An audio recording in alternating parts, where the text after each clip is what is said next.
I think the name says it all, Bedlam. Everyone thinks that OSU is the stepchild to Oklahoma. Touchdown, Oklahoma. What a great move by Ignatius. I think it really all has to do with the fans. We got some crazy fans. They got some crazy fans. Pistols firing! Superman! Des Bryant with an incredible catch! It's the last game. It's Bedlam, and it's something that everyone looks forward to, and it just couldn't come at a better time. It's going to be a tough game. It's going to be a dogfight, especially being at their place. But we're going to be pumped. We're going to be excited, and we're going to bring the intensity. As a player, you know, you try to look at another team's weakness, but looking at it on film, they really don't have a lot of weakness. Caught beautifully by Johnson. Oh, my! In the end, it's a challenge, it's competition, and we look at them all the same.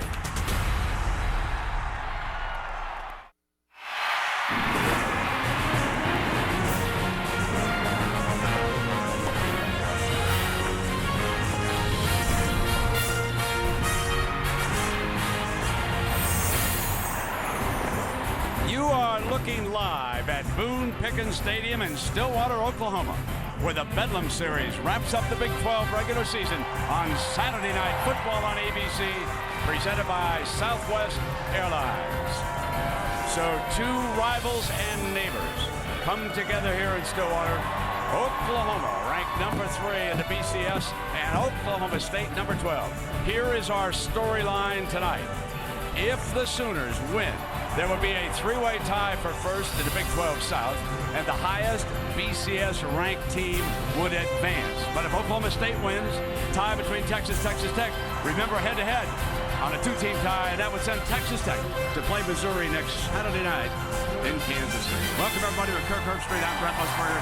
Nice to have you along with us here again. And Kirk, I saw you when Texas Tech was struggling. You were down the field with Coach Bob Stoops of Oklahoma. It was ironic. I'm on the field a couple hours before the game. Baylor's upsetting Texas Tech. Bob Stoops is keeping scores with his phone. Cale Gundy's, hey, it's tied up now. It's 28-28. Needless to say, they're pretty happy with the end result because now they feel they control their own destiny. You know, we normally come into the Big 12 talking about quarterbacks, Yeah. but I think there are a couple of running backs who could decide this one. It's going to be exciting to see these two play, especially let's start with DeMarco Murray. We saw him last week and what he was able to do against Texas Tech. Boy, the last 5 games since the Texas game, the offensive line taking control of things. Look at this, almost 7 yards a carry, more confidence in the knee injury that he sustained a year ago. Look for him tonight early in this game to get the offense going. And on the other side for the Cowboys, Kendall Hunter, number 24, an explosive back. Very important in this spread look. The Cowboys like to spread you out and run the football, and Kendall Hunter has to take the pressure off of his quarterback, Zach Robinson, by trying to get upfield and making some big plays. Any chance that Oklahoma was looking too carefully at the BCS and overlooked Oklahoma State? Absolutely not. I think they proved that last week with the way they handled Texas Tech. All the distractions on the outside, Bob Stoops does as good a job as anybody of keeping his team focused and not even worrying about style points. They're worried about winning this game and doing the best they can tonight against the opponent. Yeah, not only must they win, but style points wouldn't hurt in the BCS battle with the Longhorns either. And I'm sure Big John and the gang will have some of those details, and they'll also tell you what went on in a very busy Saturday. Come on, Bullet, bring it on.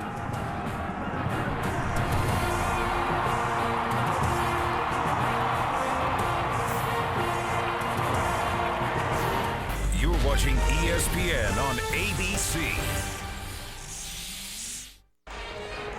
This ESPN telecast available in high definition on ABC HD. Less than 100 miles separates Stillwater from Norman, Oklahoma, home of the Sooners. So tonight it's neighbor against neighbor, friend against friend, brother against brother, in a rivalry that goes way, way back. Now, let's go down to Lisa Salters. Lisa? Thanks, Brent. Mike, we know how potent Oklahoma's offense can be. We just saw it last week. What have you told your kids about what they have to do to keep them from getting off to a fast start? They have to play their game. They have to play with great effort. They're going to make some plays. Our guys are going to make some plays also. Continue to play hard throughout the game, find ways to force turnovers. Now, we all know what's at stake for OU, but how much of a motivator has it been for your kids this week, knowing that if they get a win tonight, they'll have 10 wins for the first time in the regular season in school history? Well, that's a great motivator, and then more importantly, that's what we do. It's college football. It's a great opportunity. It's competition. We love every minute of it. All right, thanks a lot. Good luck to you. Okay, Lisa. Brent? All right, Lisa, and of course, across the way, Bob Stoops, coming off his biggest win of the year against Texas Tech. Now, Oklahoma State won the toss, and they elected to defer. But keep this in mind about Stoops. It has not been easy here. All right, you can see how he has struggled by 6 points and by 3 points the last 2 wins in here. And then in 2002, he was beaten by 10 points. Now, Stoops and the Sooners do hold a 5-game winning streak.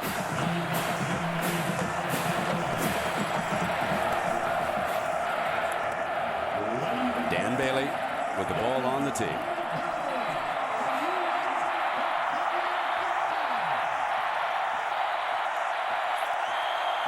Nothing but bedlam, folks.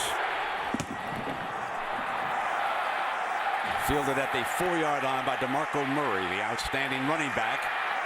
And he stumbles and is down at the 26-yard line. Certainly one of OU's impact players. Yeah, Brent, we're going to start with DeMarco Murray, who has been sensational since the Texas loss. As I said, the offensive line doing a good job opening holes. He sets the tempo to get this offense going. Joaquin Iglesias on the outside leads the group of receivers that if you pay too much attention to Murray, he can beat you. And Jermaine Grisham, one of the 2 great tight ends tonight.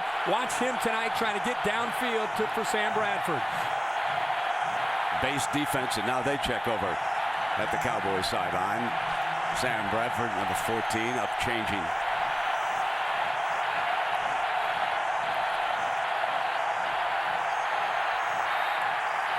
And it was stopped prior to the snap. Yeah, delay it looked like, unless Oklahoma got a timeout. Dead ball, delay, offense, 5-yard penalty, first down. Randy Crystal, our referee, attempting to be heard over this crowd. 60,000 strong here tonight, Herbie, and it's going to be a factor. Sam Bradford dealing with a whole different situation this week, obviously on the road from what he dealt with last week at home against Texas Tech. Now they put 3 down linemen. An entirely different look after the penalty. Bring a backer on it, and Sam completes his first pass to Jermaine Gresham, the junior tight end from Ardmore, Oklahoma. And Levine, the linebacker, was all over. That'll be a big part of this game tonight, seeing if they can tackle well in space. Sam Bradford, one of the hottest quarterbacks, if not the hottest quarterback in the country, put up big numbers last week. Does a great job of controlling this no-huddle, up-tempo offense for the Sooners. Sometimes they give you a look like they're hurrying. This time looks to appear to be that they're hurrying, and of course looks over to get the check.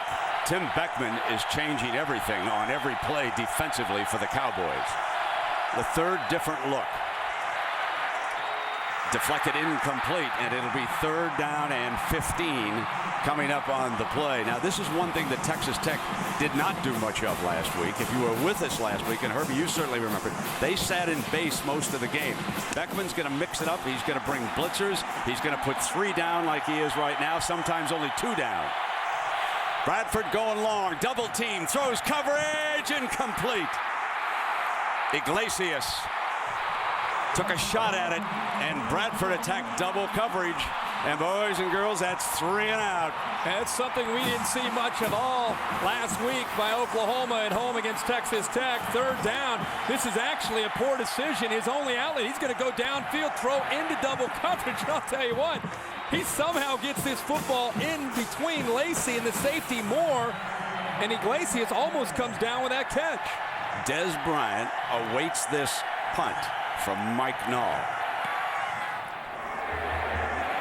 Booms it, drives Des back to the 27 where he makes the fair catch. And now we will see who Zach Robinson has for impact personnel, Herbie. Well, Kendall Hunter, we talked about him in the open, Brent, number 24. The sophomore has done a great job within this offense. Great acceleration, and you'll see what we mean here in a little bit. He's going to have a big night. Des Bryant, can Des Bryant step up in a big game against a quality opponent? That's the challenge that his coaches have put on him. And, of course, Brandon Pettigrew, very, very gifted, future first-round tight end. Great size, and they'll look to try to get him over the middle of the Sooner defense. Coach Gundy opens with an empty backfield, and Kendall Hunter is in the slot to the right. He is a fine receiver, too. 4 down for the OU defense. The offensive line holds beautifully, and it completes the first strike to Davis.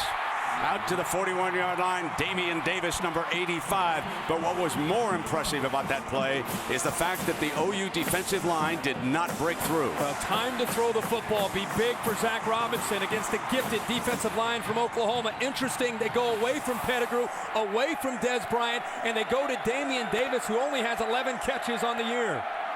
They now will use Keith Toston, number 5, another fine tailback, with Kendall Hunter. So they now bring 2 running backs. Mike Gundy, of course, directing the offense, and they line up in a pistol. That's just a shorter shotgun formation, and they're going to fumble, and Zach pounces on the ball. Option football tonight will be a big part of how the Cowboys try to attack the gifted Sooners front 7, because they want to try to get them out in space and take advantage of how aggressive the Sooners are. But you've got to be able to hold on to the football, and it's about execution and discipline when you play option football. They will be strong or the tight end side to the right. He'll get down to 3-point to help block. It's a very talented defensive line. Zach rolls the pocket. Picked off. Is it a pick 6? No. Down at the 21 is Dominique Franks. A poor decision by Zach on the roll.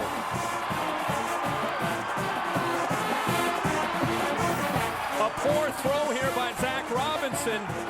Has an open receiver to the inside, actually, and Connor makes the decision, I think, prematurely to throw the ball to the outside. And Dominique Franks, who's having a huge year for the Sooners, is right there to step in front of the late throw by Robinson and make the big interception here for the Sooners. Zach saved the touchdown as he got over and made the stop on the play. Now, Bradford and the Sooners have been lethal. Murray looking for a seam into the red zone. This is where Oklahoma has been as impressive as any team we have seen this year in football, is in the red zone. See if these Cowboys have what it takes to, as you said, Brent, mix and match, move people around. Coming with Murray again. Got a hole. 5, touchdown OU on the board first. DeMarco Murray with the game's first score.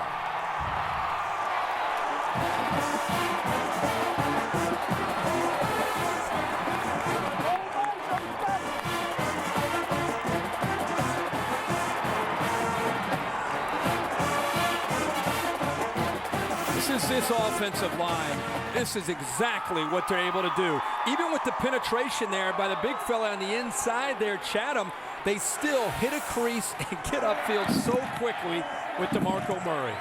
The smallest man on the Sooners, Jimmy Stevens, adds the extra point. 7-0. Sigh of relief for Stoops. A turnover and a quick strike. You're watching Saturday Night Football on ABC. Well, Thurman Thomas, a legend here, going into the College Football Hall of Fame, already in the Pro Football Hall of Fame. One of the great running backs of all time at any level. He was good enough where for about a year and a half he kept somebody by the name of Barry Sanders on the Oklahoma State bench. That may be more impressive than anything How about that? he accomplished here. Moreland with the ball on the tee for the Sooners.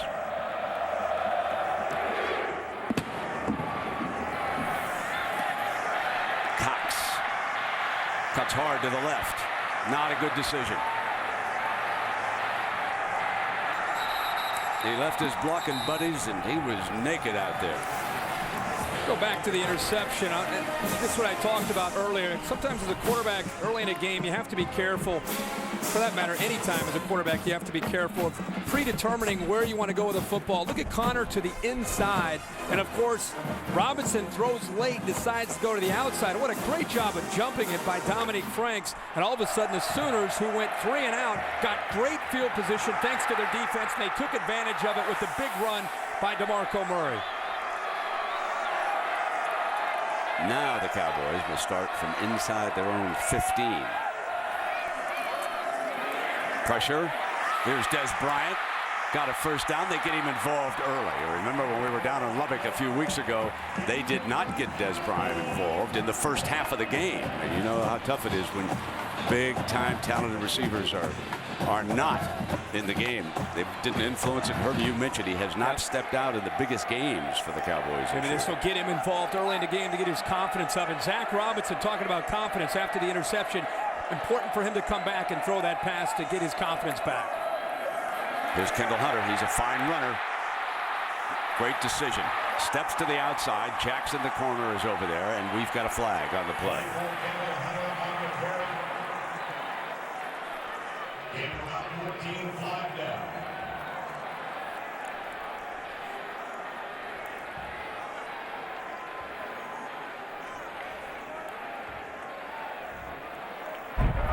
Personal foul, face mask, defense, 15-yard penalty, first down.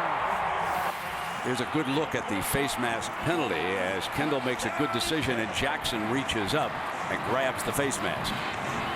See if Oklahoma State now could take advantage. Some execution and a big break here with the 15 yards added on to the back end of that play. Junior Keith Toston. He's one of the Texans. He's now the running back.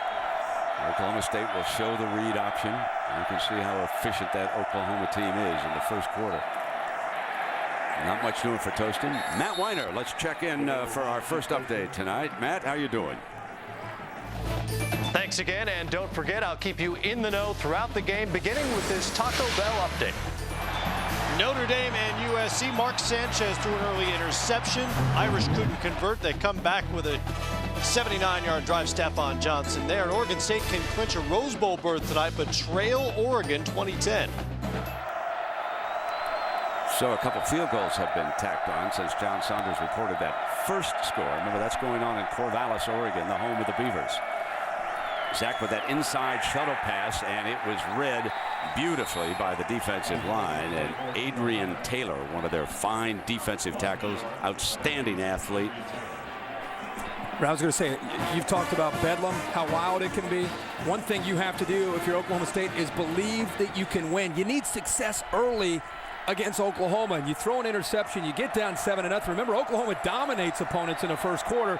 This drive is important to Zach Robinson and the Cowboys. We'll see if Brent Venables brings heat on 3rd and 11. Toston is the running back. He would be the protector if they're going to drop back and throw. Nobody touches him down middle. Davis again, his second catch of the game. Davis still on his feet to the 19-yard line. Venables is going to have to think about bringing some heat. The offensive line of the Cowboys is doing an excellent job. 25-yard gain.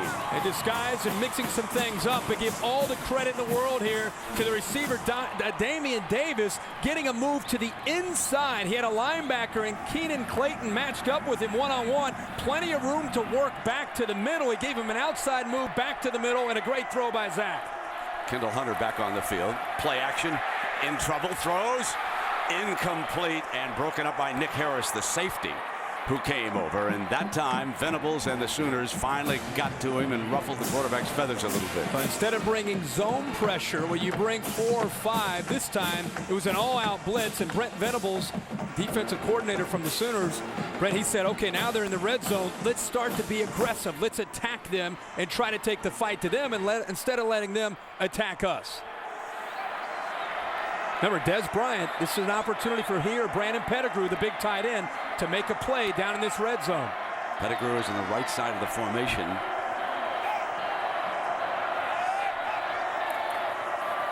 He maintains his block. Option look. Zach has stood up and hit hard. And there was Beal along with Clayton.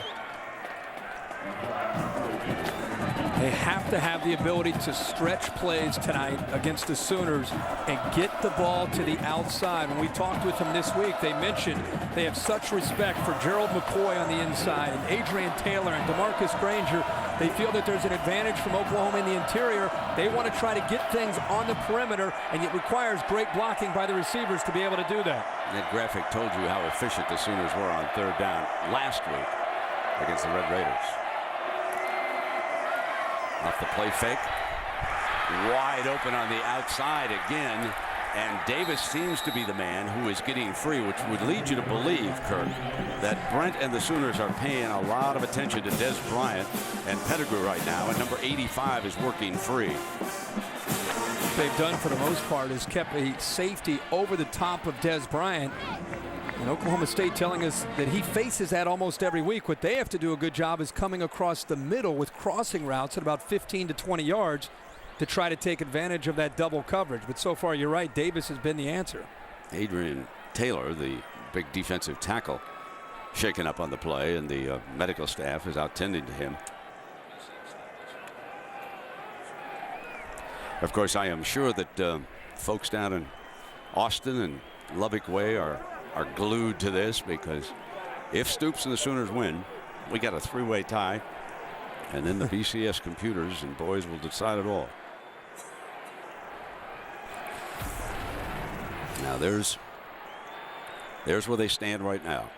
But Oklahoma is very close to Texas. And a lot of people think if they win tonight, making this late push. But let's remember now the Longhorns still hold the 45-35 as that airplane circled over me all day long here and reminded me of that as I was walking over to the stadium. And head-to-head did go to the Horns. But they can no longer use just that. I thought it was interesting last week. Good to see Taylor up here. Yes, here we are. Bought and paid for by some loyal Longhorns. And it cannot be overlooked, folks. Nope. Although the one thing that I'm not comfortable with is having the BCS decide a conference title. I think it should be decided within the conference. I recall when the BCS was founded, it was just to identify 1 versus 2 in that final game. And I think they should use point differential within the Big 12 South and a common opponent, which happens to be Kansas, and then let the chips fall where they may, and everybody knows where they stand. I would use strictly what happens in the Big 12. I don't think coaches in the ACC, Big 10, SEC, Pac-10 have any business deciding a conference title other than their own. I'm not comfortable with it. There's too much politics involved. Danny Bailey on to attempt the field goal.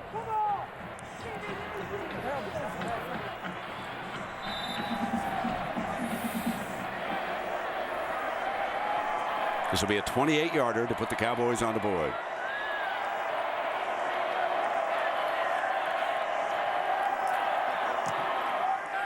Slides it through, and it's 7-3. So the drive stalls. The Cowboys settle for a field goal.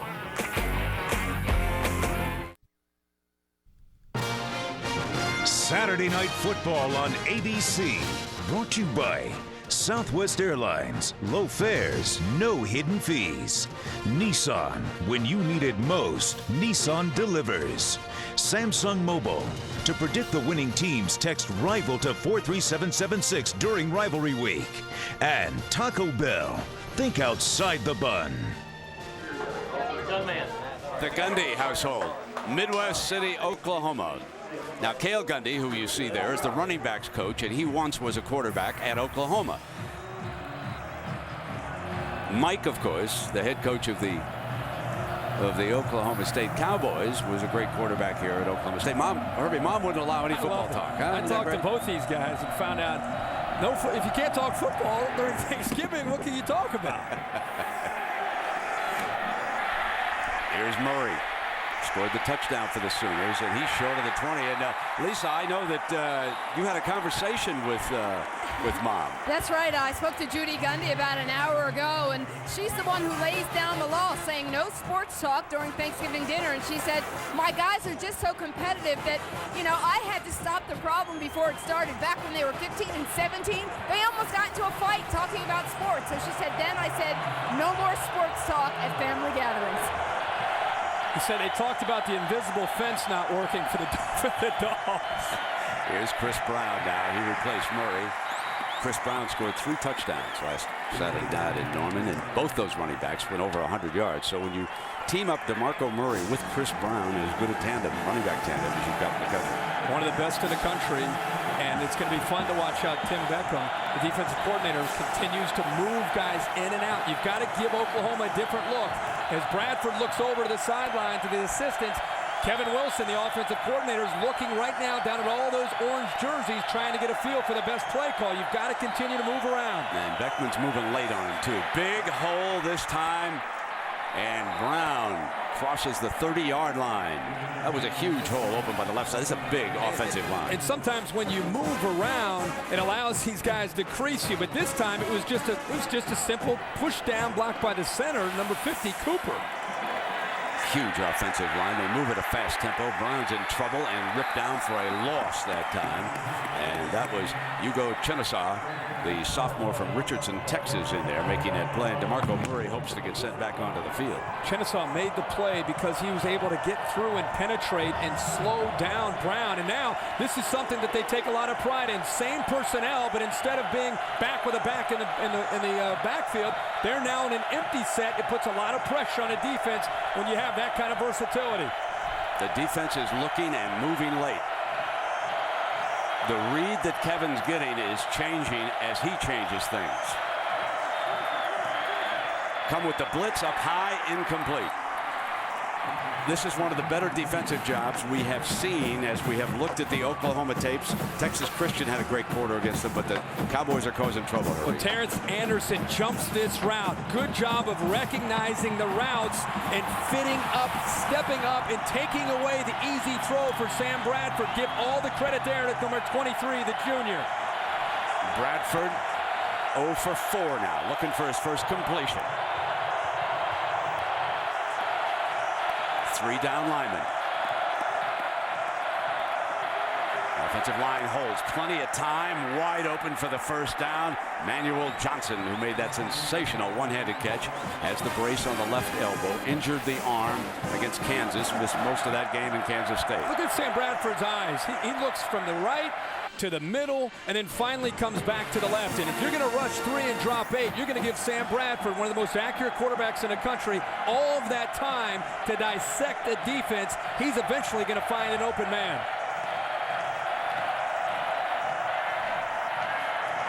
Rush 4, not going to get there, and it could have been picked off.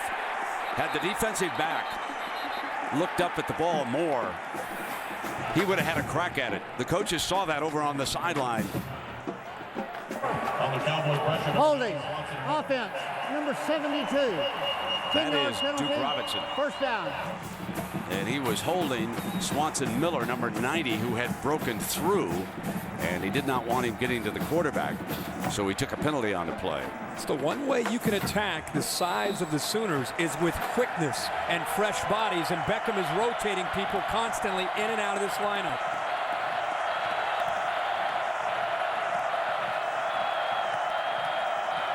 On 1st and 20, they rush a linebacker. They throw the screen the other side, and it is blown up. Patrick Levine, number 4, along with Taya, number 92, did the business on this play. Well, this is just great recognition. They see this the entire way. They're sitting there waiting for it until it finally develops. Taya the entire way, sitting there waiting for Brown to come to him. Quickly they move. And complete to Iglesias. Lacey, the defender there. Tackling so important, and I know it seems obvious, Brent, but after watching Texas Tech try to tackle Oklahoma in the open field, that is a big key tonight. DeMarco Murray back in for 3rd and 19. Bradford's in trouble. On the move.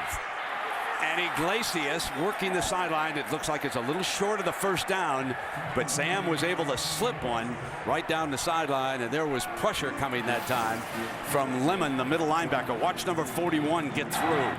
Here he comes. Brent, second time in 3 series that the Cowboys have done a good job of getting pressure on Sam Bradford, and they've now forced the Sooners to punt twice, which is saying something for an offense that's been scoring over 60 in the last 3 games. Mike Knoll is back to punt. Ricky Price is now back deep. He booms one. Let's see what Price hopes. It goes to the end zone. Takes a beautiful bounce and out of bounds. Hit the coffin corner. That's a great play when a punter can do it. That was a 51-yard beauty.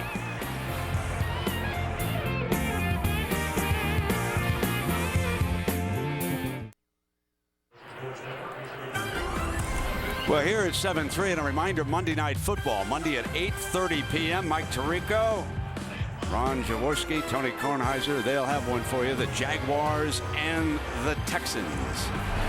Jaguars have to be really disappointed in their season, but you do get to see Maurice Jones-Drew, and maybe they'll have a good one for you on Monday night. We shall see about that, folks. Look at this, 99 yards away.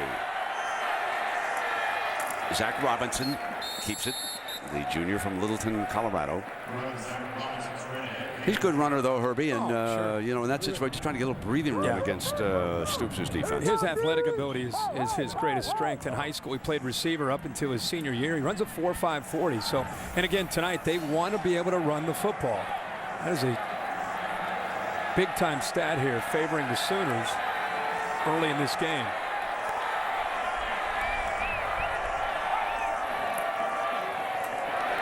That's tough right there. Kendall, that is what he does as well as any back we've seen in the Big 12. He's tough after the first hit, folks. He's a little bit like Thurman. That first guy has a little bit of trouble bringing him down. And look what he's running into, too. And yet he's still able to bounce off a couple tacklers and try to get some positive yards. Physical, short, compact, low center of gravity. 5'8", 190 pounds. He's out of Tyler, Texas. He had a quad injury, which apparently was not serious a couple weeks back. And here he is now 3rd and 4. You're back in that read option look. They look back over to see what Coach Mike Gundy wants to do here. Run Kendall again. Got close to the first down. They do have a little breathing room for the punter here, Herbie. They're able to get a little bit of, as you said, yardage there to help the punter, who's been outstanding this year, Matt Fodge, but still, thought you might see him be a little bit more aggressive, at least try to get the ball to the outside. And when you get conservative against Oklahoma, I don't like your chances of being able to pick up a first down. And now the Sooners, very least, will get very good field position here. Moses Madu is the youngster who has practiced blocking punts. He's on the left side. Broyles awaits this punt at the 43-yard line for the Sooners. Breaks free. And there's a penalty flag. So part of this run is going to come back, apparently, against the Sooners.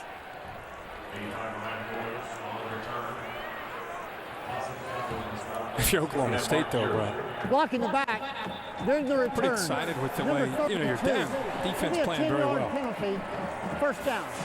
Let's send you to New York and Matt Weiner. All right, Brent, Oregon State's Rose Bowl dreams are fading very quickly tonight against Oregon. This is Jeremiah Johnson. There he goes, 83 yards. He's up over 200 in the first half alone. Ducks have just returned an interception for a touchdown to make it 40-10 there. An Oregon State loss and USC win over UCLA next week would send the Trojans to Pasadena. That should be a 37-10 score, by the way. Oregon up by a lot. If I'm not mistaken, that is huge for your Ohio State Buckeyes. It is. You're right about that. That could send them to a BCS Bowl. It's big for Jim Delaney. Here comes Murray.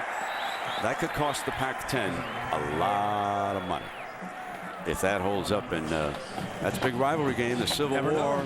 Never know. You know, it's home teams have had the advantage, which makes it a little bit unusual. But Oregon State was not an overwhelming favorite. This will not be a shocking upset. No, they've had a lot of injuries. At being at home, you thought it might give them an advantage, but the Ducks playing pretty good football right now. Here is Murray. And when that young man comes, he can go the distance at any time as Price comes up and makes the stop on him.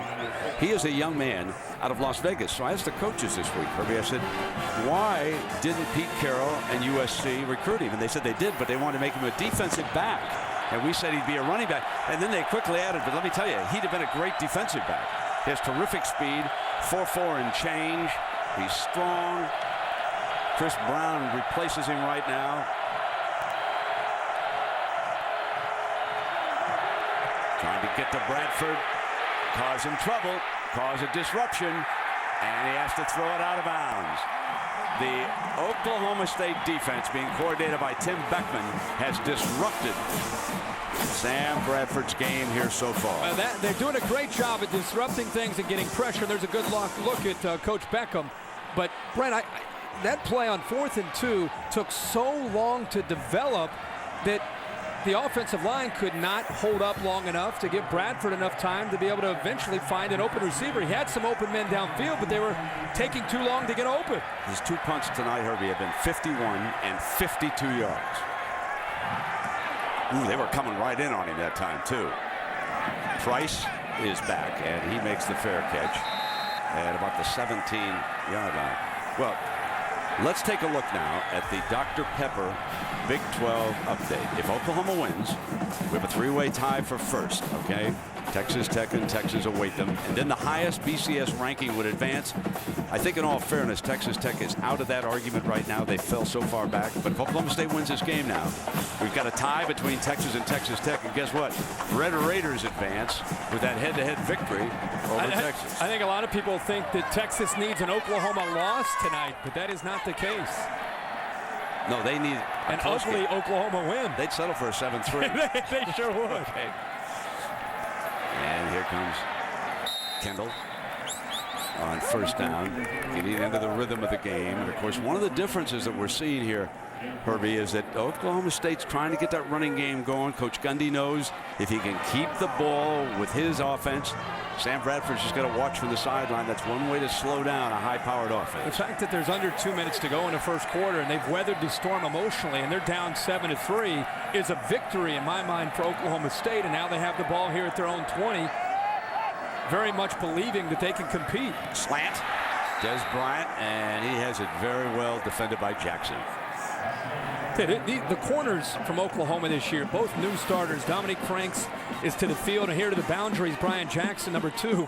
They have had great years, and of course, the more they play, the better they get. That's a good move to the inside, and actually, Jackson was trying to take the inside away, but Des Bryant, with such quickness, got in there, but give Brian Jackson all the credit in the world for recovering there. There's Des on the right side of the formation. Damian Davis, who's caught a pair. He's got 5 receivers coming out. Throws in underneath Bryant, got the first down. Now we go back, and I want to show you folks what Herbie was talking about. And Des a little shaken up as he comes to the sideline. And the papers made a big story out of it, the fact that against ranked teams, he was unable to get into the end zone. And he did his damage against Texas Tech in the second half with the 4 catches for 86 yards. Look at the last category, 0 touchdowns. He has 16 touchdowns this year against unranked opponents, and he hasn't scored yet against a ranked team. Middle, Davis again, but he's short of the first down. Had it, gave it up, and the tough safety, Nick Harris, made the stop. The safeties and the linebackers bailing for some reason here on 1st and 10. Huge avenue for Zach Robinson to be able to put the football into. An easy throw, and Davis again making another catch. Off to a career game here for Damian Davis with 4 receptions. As I said, coming into the game, he only had 11 all year. Jeremy Broadway, number 9, one of the wide receivers out there with Des shaken up. Kendall Hunter is Zach's running back.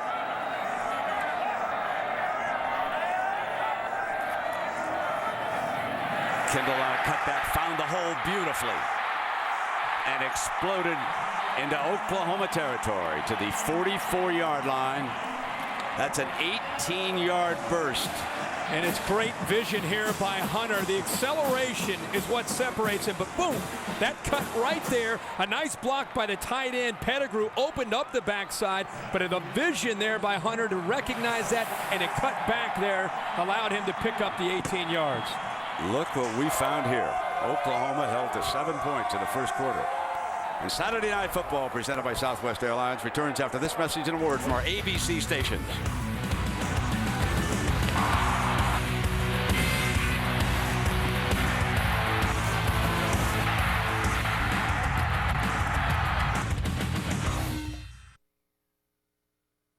Highlights and USC post-game analysis live from the Coliseum tonight.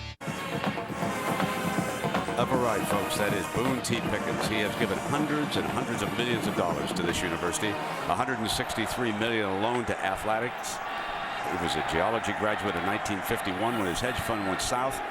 He re-upped and gave him $63 more million to complete this stadium. And he's very pleased. Had a little chat in the elevator and said he couldn't be happier with the way the football team has played this year. come in here with 9 wins. They've got a chance to be a 10-game winner for the first time in history of Oklahoma State during the regular season. And Zach keeps it to the 36. And Herbie, let us take a look at the Pacific Life game summary here tonight. Well, you and I were talking at the break there about how do you separate these teams. And right now we've seen, look at the production. Look at the average yards per carry and what both Murray and Hunter have been able to do. The difference being, of course, Murray gets the touchdown after the big interception by Dominique Franks. And that's really the only difference in this football game. Sooners capitalized on great field position. Other than that, they have 3 punts. 2nd and 3. Flea flicker. Receivers are covered.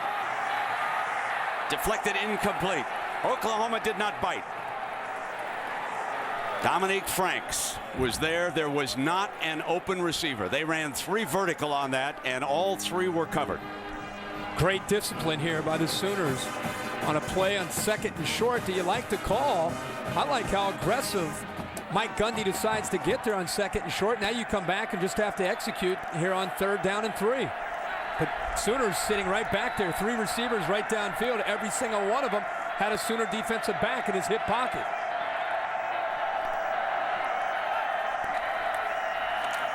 Here is the handoff. 1st down. Kendall Hunter battles his way to the 29. A tough hombre. What you need against a defense as talented as Oklahoma is a tough inside runner. Well, the middle linebacker here, Lewis, getting right through, but I'll tell you, you talk about his toughness, it's his strength as well. Lewis leads this team in tackles for Oklahoma. He just bounces right off of Hunter. Coming back with him. Picks his way patiently. And is ripped out of bounds. Let's go to Matt Weiner for Sports Center right now, Matt. All right, Brent, Sports Center right now, powered by Vizio. Here's what's going on in the Pac-10. 1 play after an interception of Jimmy Clausen. Joe McKnight rattles off his longest run of the season, 55 yards. The Trojans have taken the lead 14-0 on Notre Dame over on ESPN. Meanwhile, Oregon State gets a little momentum before halftime.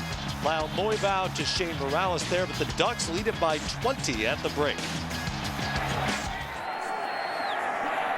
So midway through the 2nd quarter, the Irish still looking for a 1st down. Play fake by Zach. Drops it off to Kendall Hunter. End zone ahead. Touchdown. Oklahoma State leads it for the first time.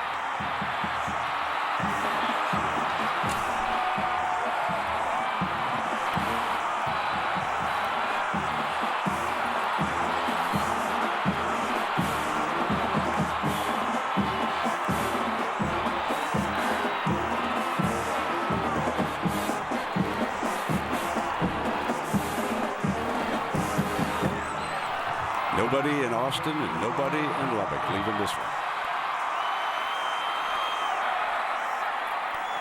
Bailey tacks it on. There's the reason why they're ahead, ladies and gentlemen. Number 24. Stay tuned. You're watching Saturday Night Football on ABC.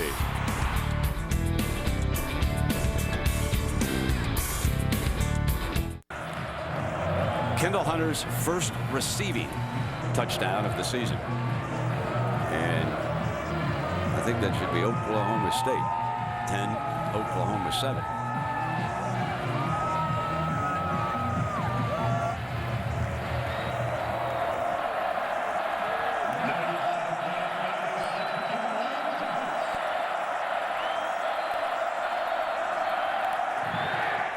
Bailey hangs it up to the 3-yard line, and here comes DeMarco again.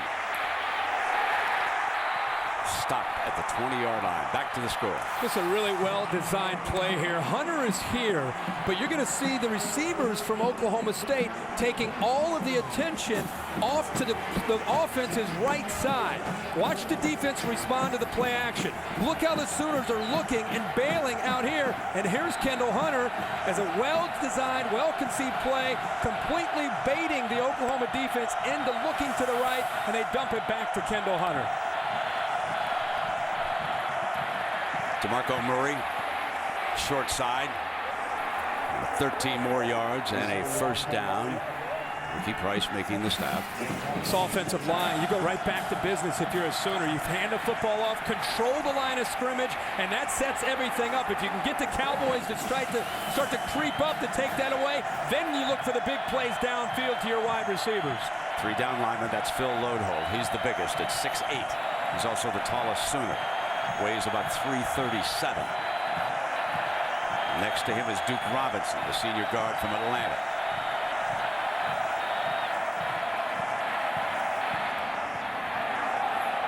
Coming in underneath to Gresham, the tight end, and incomplete. Oklahoma State continuing. They're going to do it all game long, continuing to move to try to disguise their coverage. This is the first time that man has been behind since the game against the Longhorns in Dallas.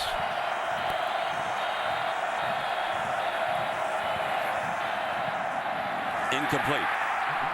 He threw high for Quentin Chaney, the senior from Tulsa. This goes to show you that these quarterbacks are human. I mean, we've watched Colt McCoy at times and Sam Bradford. Seems like when they throw an incompletion, it's a news story. Right now, Sam Bradford on the road, a little bit uncomfortable back in the pocket because of all the looks that he's getting from the Cowboys. Constantly changing the front after the plays changed by the offense. That's when the defense is moving, much like an NFL defense would move very late. Disguise and cover, and folks, it is pure bedlam in here. Has time, fires, middle, got it. Came back to Chaney. Great throw by Sam Bradford with, as you mentioned, bedlam, the noise, 3rd down and 10. They've been struggling on 3rd down. He finds the window and he's able to squeeze it in there before Justin Gent, the linebacker, is able to come over to knock the ball away. Good protection and great patience there by Sam Bradford. Throws a very catchable ball. NFL scouts have to love what they see with this young man. There is Gresham hurdling a defender. Run out of bounds, but it's about an 8-yard gain. Justin Gent was there. Just when it looks like you have the Sooners on the ropes, they hit a couple passes. Next thing you know, they're at the 35-yard line and building some momentum here. Nice job of finding Gresham, who they've not been able to get the ball too much early in this game.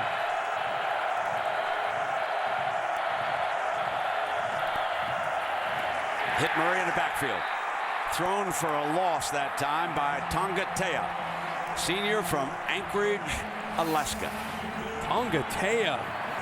This is what it's about, is attacking and being aggressive and not allowing the size of Oklahoma to intimidate you. Use your quickness, use the movement that we keep talking about, allow you to slip through one of these gaps of the offensive line.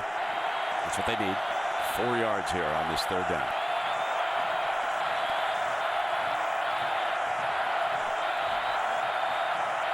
He's going to throw for it. Got the 1st down. Oh, a big 3rd down conversion. Ricky Price was over there on the receiver. Timing and accuracy from Sam Bradford. Another big 3rd down here. It's the second one we've seen where it's 3rd down and long. He's got to be able to have time to throw. This time he gets back quickly, puts the ball right over the shoulder of Broyles, anticipates well, and gives the receiver a chance to get upfield.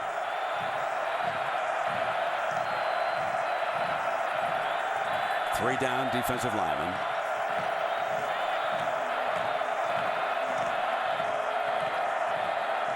Now they show a pressure look.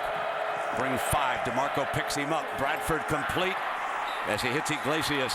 And Iglesias out of bounds, but there is a flag. Prior to the snap, false start. Offense, number 85. A 5-yard penalty, 1st down. You know, they're showing that pressure, and Oklahoma caught them instead of disguising, actually committing to the blitz. And I think Broyles was getting too excited. They had one-on-one matchups across the board on the outside, man-to-man coverage. With Bradford recognizing it, he had the time to throw. It's just about the execution on the road for the Sooners.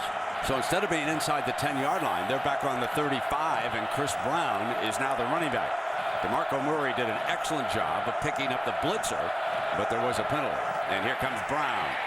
He could not stretch the defense.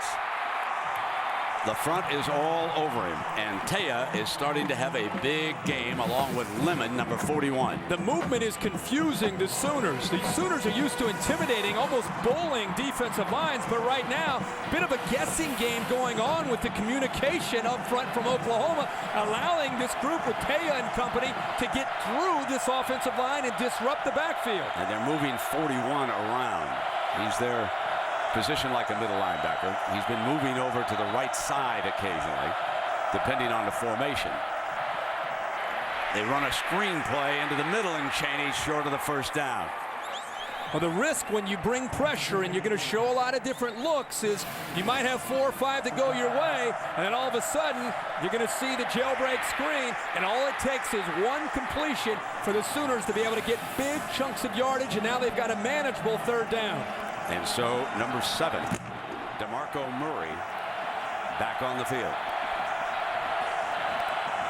He's the running back. The third down here for the Sooners on this drive. He's going to throw for it again. Quick, and Iglesias makes a terrific play. He was hit by Lemon, and Joaquin Iglesias, the senior from Texas, hangs on. What concentration by Iglesias. Third down. Lacey jumps around, gets a hand on it. We saw him last week with the quickness to be able to get a touchdown. This time, the strength and concentration for the catch. Quickly, Murray trying to ambush him, but the defense was ready. This up-tempo attack from Oklahoma. Seen it all year. Great execution. Puts the defense typically on its heels. Creates tempo for the offense. And a lot of times it puts a lot more pressure on the defense because they lose their aggression. The Cowboys are doing a great job of countering it up to this point. So far, the Cowboy defense has been ready. They have not been ambushed. And it's 2nd down and 12 now. Bradford checking for a late signal. And now there's the movement again. Beckman's defense moving. Now he puts 4 down. There's Gresham. It took 4 Cowboys to finally bring him down. This time they're only rushing 4. They're going to play zone. When you play zone, these tight ends from Oklahoma have done a very nice job of settling down and finding the timing for Bradford and Gresham, especially down in the red zone. 14 Bradford constantly looking to get the football to number 18 Jermaine Gresham. Here comes your power look. There's Matt Clapp. He's in front of Brown. Eldridge is an extra tight end. You see him there, number 83, looking over the Gresham. Power to the formation over on the right side. Now they move Gresham to the other side. The defender goes with him. They're going to go that way. And Brown, with a second effort, picks up a 1st and goal for the Sooners. That's the 4th third down on this drive alone that the Sooners have been able to convert. They had struggled with that prior to this drive, but now starting to have more manageable third downs and doing well. Touchdown, Oklahoma. Chris Brown, the junior from Louisiana. So Murray has 1, and now Brown has 1. Well, what an answer, Brent. After what Oklahoma State was able to do, 14 plays, 79 yards, 6 minutes off the clock, and converting the 4 third downs. It was not easy. Oh, it wasn't. Against That's the Texas hardest thing Tech, worked. it was very easy last week. That's the hardest they worked since probably the Cotton Bowl against Texas.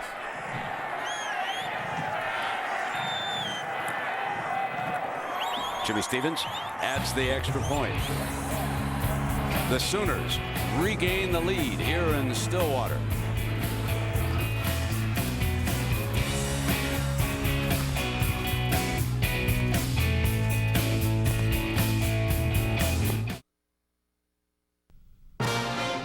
Saturday Night Football on ABC. Brought to you by Southwest Airlines. Low fares, no hidden fees. Allstate, proud sponsors of college football. Are you in good hands? And BMW, the ultimate driving machine. So next year, a brand new locker room for Oklahoma State. And of course, the renovation continues for the Boone T. Pickens Stadium. Somewhere down the line, it'll just be known as the Boone. And no man has been more generous with his money than Boone Pickens has with Oklahoma State. And what they have done here and finished that one end zone, lots of lovely suites. It's a great intimate stadium. Fielded on the 5-yard line by Cox. Cox looking for Alley, 25-30.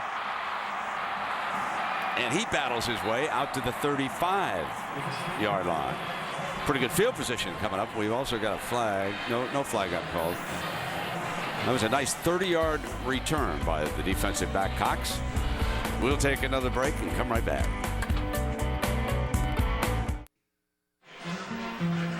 A special Aflac trivia question for my friend Kirk Herbstreit. I've been on fire now. What Oklahoma wrote the song, This Land Is Your Land? Here's a hint, buddy. It ain't Beyonce. Well done. Well done. Come on, baby. Oh, my God. That's one of the anthems in Oklahoma. Yeah, I know this one. I just have to. You can do it. It has to come to me.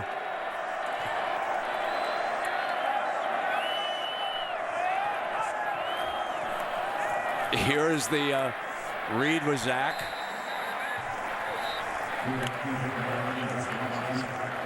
You're gonna have to help me on this one. You're gonna have to. It's not Garth Brooks. Did you know this? Okay. Of course, everybody knows this. Come on. My bad. Oh, it's Woody. Of course. Wow, This land is your land. I'm all over that one. Woody Guthrie. Woody Guthrie it is. I had the Woody part. I just New York Island. Oh no, you're not gonna sing too, are you? Jimmy Kimmel won't let me. Keith toasted. Oh man. So I listened to your gal Beyonce. What did you think? Huh? What did you think of that? I went right back to Willie Nelson so fast it was unbelievable. Okay. Oh my goodness. But I'll say one thing. She is attractive. Yeah. Oh baby. Yeah, she's doing pretty well for herself. First down and 10. Play action now by Zach. Incomplete. Threw high to Pettigrew, and let's check in and give him Matt Weiner. Matt. All right, Brent, our nominee for the AT&T ESPN All-America Player of the Week is neither Beyonce nor Woody Guthrie. It's Tim Tebow, who had 265 total yards and accounted for 4 touchdowns in the Gators' 5th straight win over Florida State. He's accounted for 37 touchdowns on the season. You want to make your vote? Text the word VOTE to 51234 on your AT&T wireless phone. All right, Matt, thank you very much. How many places did you go this week where somebody said something to you about Beyonce? Everywhere. My wife was first. Here comes Zach. Now he's forced out of the pocket, and he's in trouble. Gonna have to throw it away. Incomplete. And that was Frank Alexander, one of the talented defensive ends. And did a penalty flag come late over there, Herbie? Yeah, right where the ball was intended for the receiver. The way the crowd reacted. You got coaches now from Oklahoma out in the field. Uncatchable. So there must have been an interference call, and Stoops this thing like that ball was hardly catchable. He was throwing it away. Pass interference. Defense. 15-yard penalty in the previous spot. First down. I honestly thought he was winging it away. I think he thought he was too. Nick Harris comes in late and cleans it up. And the Oklahoma coaches are upset because not about the pass interference call, but the fact that it's uncatchable. Maybe it was uncatchable because he was in the third row. Harris made sure he wasn't catching that ball. Oh, man. Kendall Hunter back in as the running back. He was slipping as he made his cut, and Alexander making another stop. Zach Robinson's going to have to eventually help out Kendall Hunter. I mean, Kendall Hunter is a great back, but he can't carry the entire load alone. As this game progresses, the Sooners are going to try to make adjustments to try to take him away. Robinson's ability to improvise, his ability to run on the option, and his ability to find Des Bryant and Brandon Pettigrew are going to become very, very important, but especially his feet. He's got to be able to take some of the pressure off number 24. Second down and 10 for the Cowboys. Play fake by Zach, and Alexander's rolling in. Big Alexander blew this play up, and on the way down, he zipped it out of bounds. But Frank Alexander's speed and power has been so important to the Sooners defense with the injury to Austin English. Look at both of the defensive ends. Jeremy Beal on one side, and on the backside, Frank Alexander. They had a huge game last week against Texas Tech. That's the first time we've really seen the freshman Frank Alexander burst into the backfield to chase down Zach Robinson. Remember, the Sooners are without Austin English, and he was the preseason pick to be the defensive player of the year. And he's been out with that knee injury. Coach Stoops is hopeful that he can get him back for the bowl game. Zach can run. First down ahead, and a penalty flag. There's a penalty flag comes flying as Frank's up to make the stop on it. One thing you could think of is maybe a push in the back by the Oklahoma wide receiver. Blocking the back, offense, number 87. That's what it is. This is a 10-yard penalty, tight end. third down. He's out like a receiver out in the open space, and he's trying to help his quarterback out. Here he comes right off to the left there. Just great call by the officials. Very close to the first down marker. Robinson trying to extend himself to pick up the first down, but Pettigrew just pushing Dominic Franks right in the back, and now they're starting over, going back to third down. That's the first penalty tonight on Oklahoma State. But there was a great look at the feet and the quickness of what Zach Robinson can do when he has a chance in the open field. Hunter back in. Here's the safety valve, but Zach's looking downfield in trouble again. He shakes Alexander. Takes off again.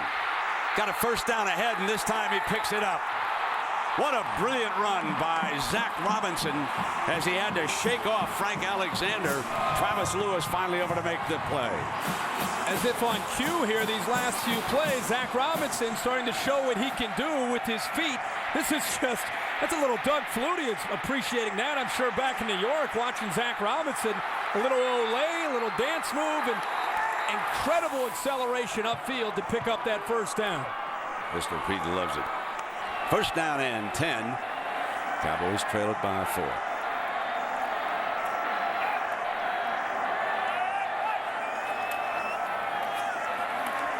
Kendall broke away from Jackson to pick up a couple more. I think you and I talked a lot about coming into last week's games.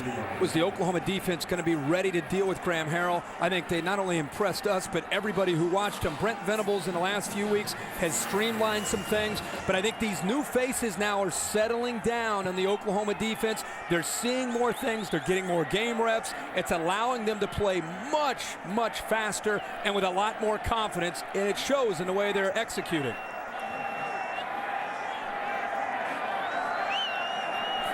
You see how tough it's been. You can see how he has that torn right sleeve, and that was big Frank Alexander. Got a paw on him, and he ripped. So we're going to have a little equipment repair. They'll cut that sleeve off.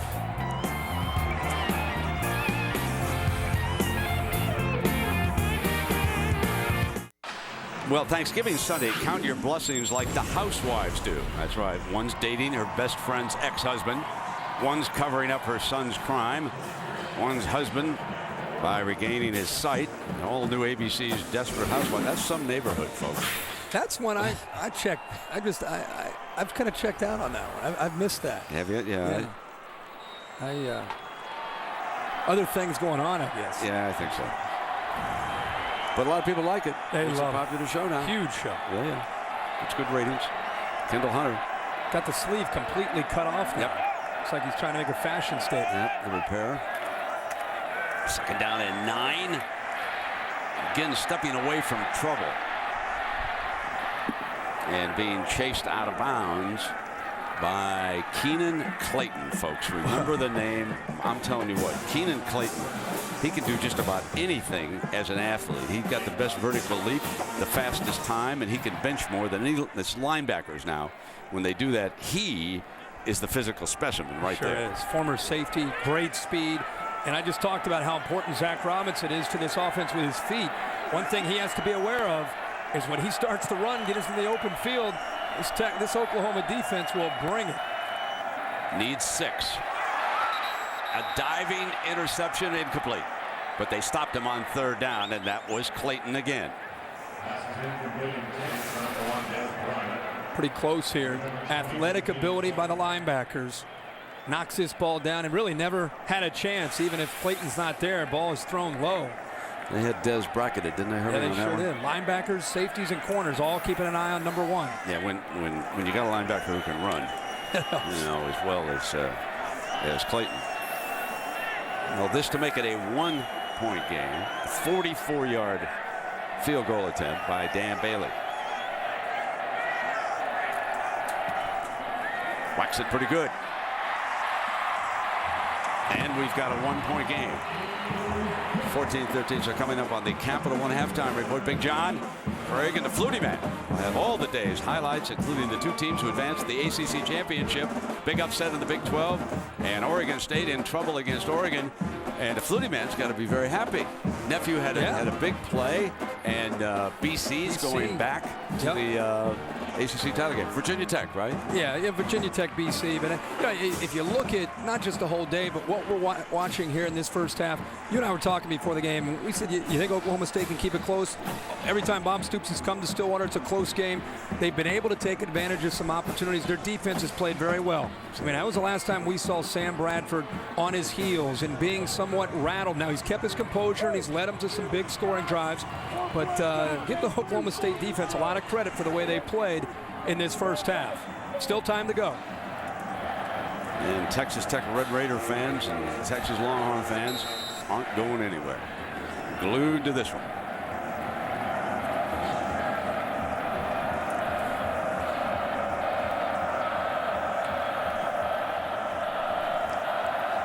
Here's a kickoff. Murray again.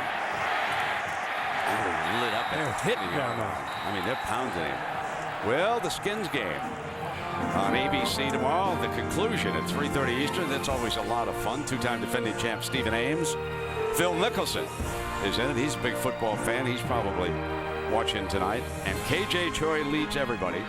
75 grand he pocketed today. And Rocco Mediate, the U.S.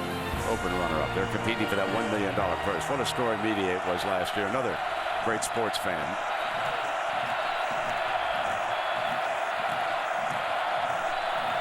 .251.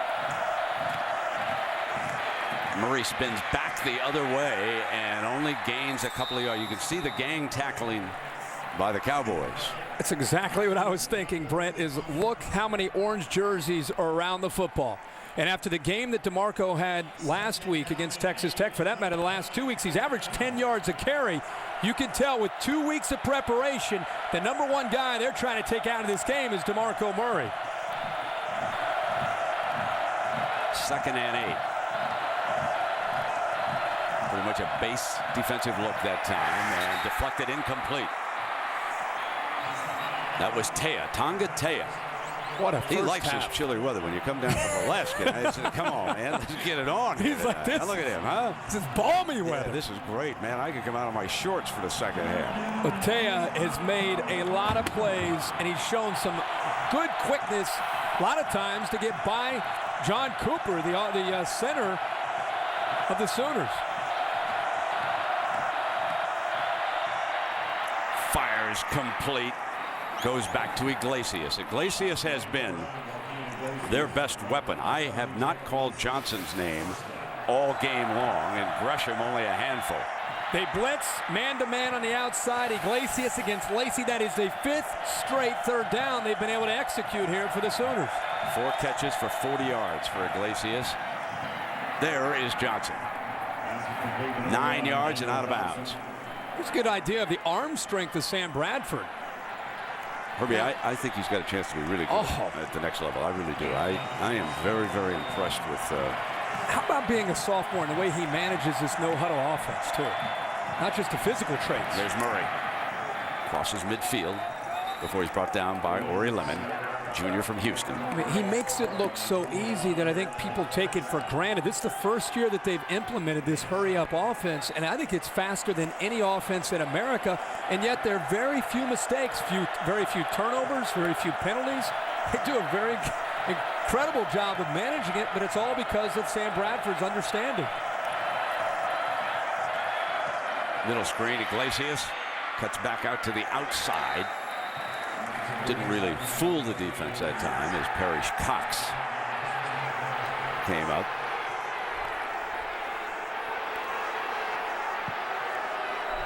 We have a Cowboy. Cowboy shaking up on Slowly get the up. play. One of the defensive linemen is down, and that's Chatham, I believe. He's the senior also from Houston. Both of these schools recruit down Texas way. There's so many outstanding football players down there.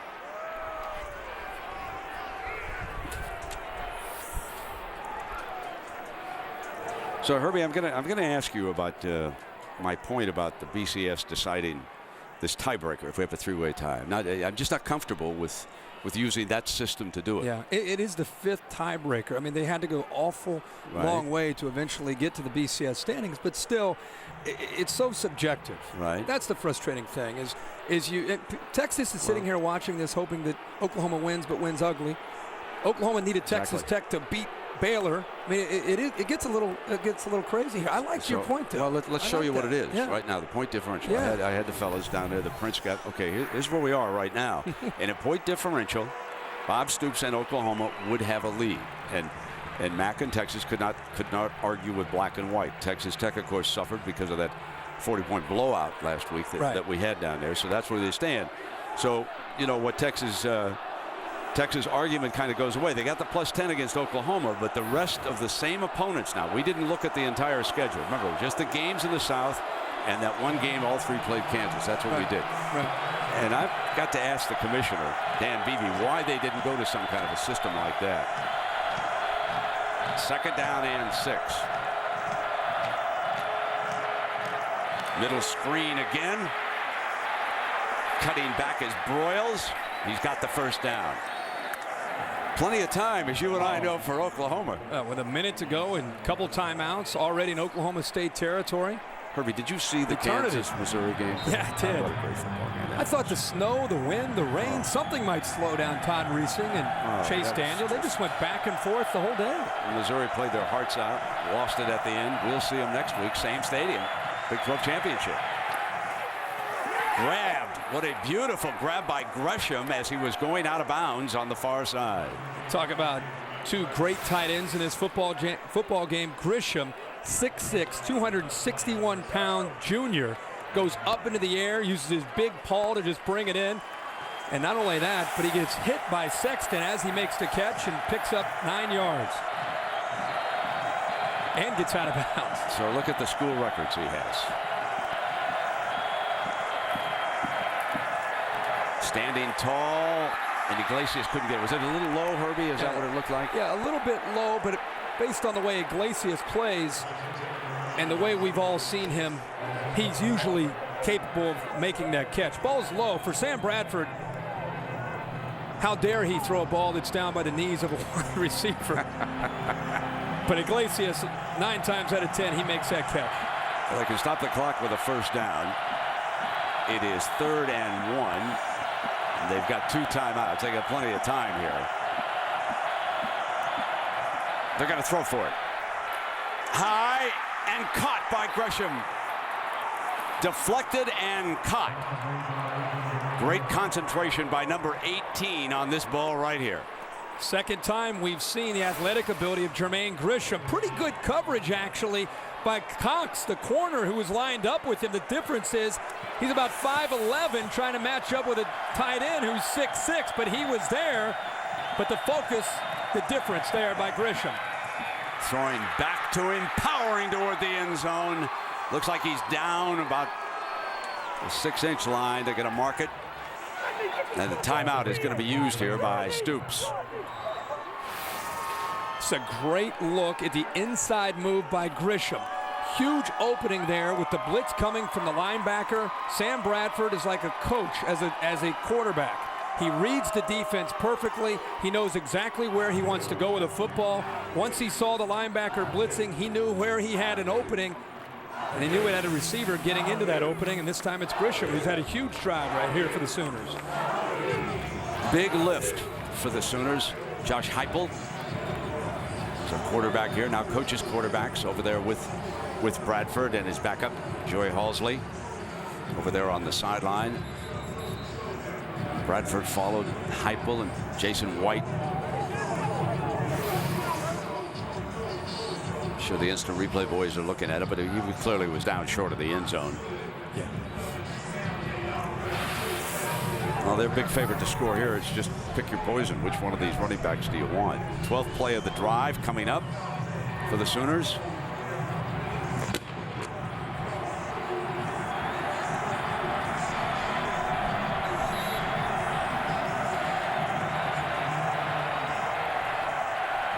To run over the left side usually. See what they do here. Fumble on the snap. Bradford has to go on the ground on it. So he and Murray, and Oklahoma State has it. That is Lemon who came up from that pile. Stoops wants instant replay to take a look at this. He should, because it looked like Lemon stole the ball away from Sam Bradford. Ball is clearly on the ground. Bradford never had a handle on it. The ball's loose. Now Bradford looks like he has it. Lemon comes in and just takes it away. Did it look like Sam Bradford had the football there? I'm sure up in the booth now they're running that replay back and forth and taking a look at it. That's what the coaches are waiting for as we take another look at it. Was he down? Looks like he has the football, and then Lemon comes in over top. To his credit, like any defensive player is taught, take the ball away, grab it away from him. Officials sometimes can't see if the ball's secured. He comes up with the football. I must admit, looking at it over and over, it looks like he's down. Yeah, it looks like Bradford has it.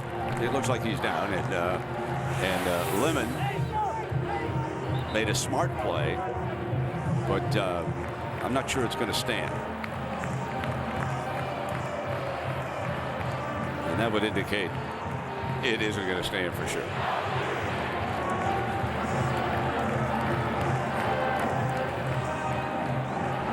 So that would give the Sooners a huge break. Yeah, huge break to get this football back. Now, looks like a timeout, I believe, has been called, and now the Oklahoma State side says, "What's going on here?" I'm glad they're confused, because wouldn't you have thought that they? I would have thought they would want to snap the ball. Let's go fast as you can. I would have thought that the referee would have turned the microphone on with all that going on, right? Usually, yeah, you go from the headsets to the mic and you make the announcement.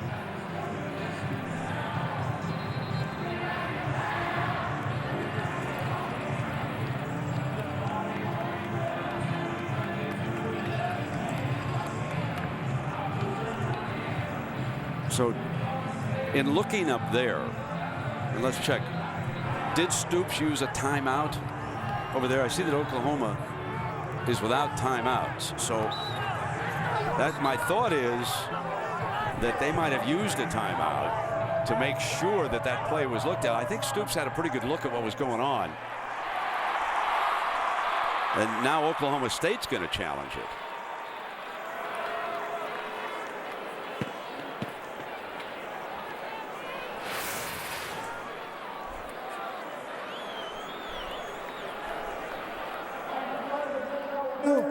The call is confirmed. The Sooners offense out on the field. A couple timeouts used. All I know is Oklahoma has the football right now. They have a second down and goal, and end of the day, the right call is Sooner football. The challenge is charged with their third timeout. They're now out of timeouts for this half. I'm just not sure that it was cleanly handled to begin with. No. No, it wasn't. But when he went down, yeah, I think it's the right call, and that's probably what's important here. Second down and goal. Murray looking over to the right. They lob end zone, out of the end zone is Broyles incomplete. And that was coverage by Jacob Lacey, number 17, going with him, and the field judge was right on top of it. But Ricky Price had Broyles man-to-man, and I'll tell you, Jacob Lacey does a great job of coming off of the receiver Iglesias and falling back onto Broyles going to the flag. Now third down and goal. Not make it here, and that will cause Stoops to make a decision. DeMarco Murray is split out. He's slotted to the right. Rush 5. Touchdown, Oklahoma. Gresham. And why not? He's the man who brought them down the field. He made the big plays on that drive. Jermaine Gresham, the junior from Ardmore, Oklahoma. Well put, Brent. If anybody deserved a touchdown on that drive, it's Jermaine Gresham. 2 circus catches, and then this one, we've seen him do it so many times in this area where he gives a little outside move, just enough to slow down and make the linebacker hesitate, and then he gets to the middle, and that's a timing route. We've seen them throw that 100 times in practice. Stevens takes another one on.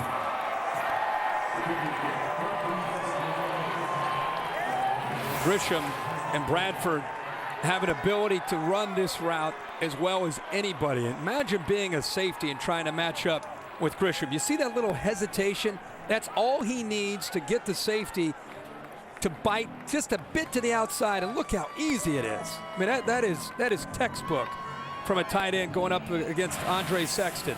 Little outside move, he bites on it, and by the time he moves to the inside, the ball's already in the air with the anticipation by his quarterback. Still a one-possession game. Oklahoma State is down 8.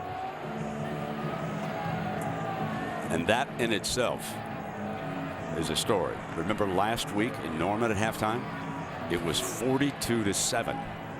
Sooners, 42-7. Game basically was over against the Red Raiders. Here, 21-13.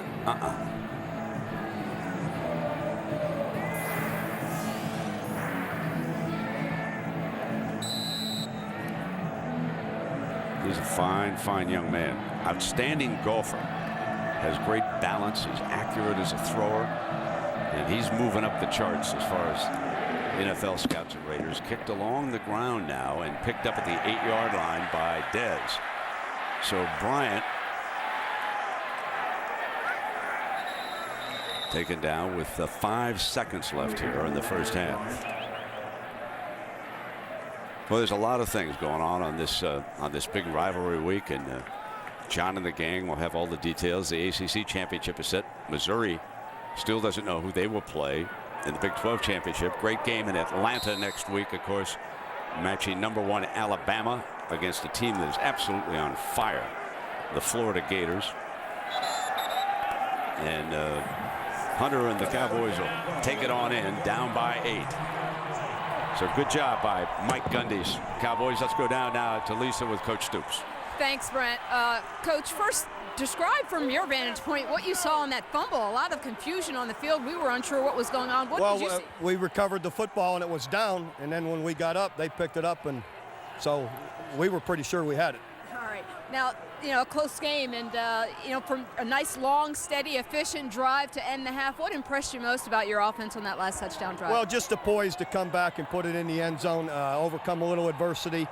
We need to run the football better, hopefully, in the second half. We need to. Defensively, we had some third downs where we've had some pressure and haven't been able to finish the sack. All right, thanks a lot. Good luck in the second half. Brent. All right, Lisa, thank you. Hey, let's send it to the gang at Times Square Studio. Big John is there with Craig James and the Flutie Man for the Capital One Halftime Report. Take it away, John. In Stillwater, each team scored 3 times the difference in the first half. Oklahoma State twice settling for field goals when they got inside the Oklahoma 30. Chris Fowler, Lee Corso, what do you think of the second half? Well, first of all, Oklahoma played very well defensively in there in the red zone, but also remember, Oklahoma came back twice and answered. When State got close to them, they answered with touchdowns. Showed a lot of class. Crucial drive at the end of the first half. Cowboys get the ball to start the second half. What would you do offensively for them in the next 30 minutes? Well, Oklahoma State, as long as you got Zach Robinson playing at quarterback, you got a shot. Remember, Oklahoma was a 7-point favorite in this ball game. The experts thought it would be tough, and it is tough. Well, if style points are important for the pollsters, and who know what they're thinking out there with Texas and Oklahoma perhaps headed for a 3-way tie, the Sooners have to do more in the second half. Oh, absolutely. They got to get back and destroy them unless they come back and make it a real close ball game. Then not enough style points. So they have to do more work. They have to do a lot more. The second half is coming up. We'll return after this message and a word from our ABC stations.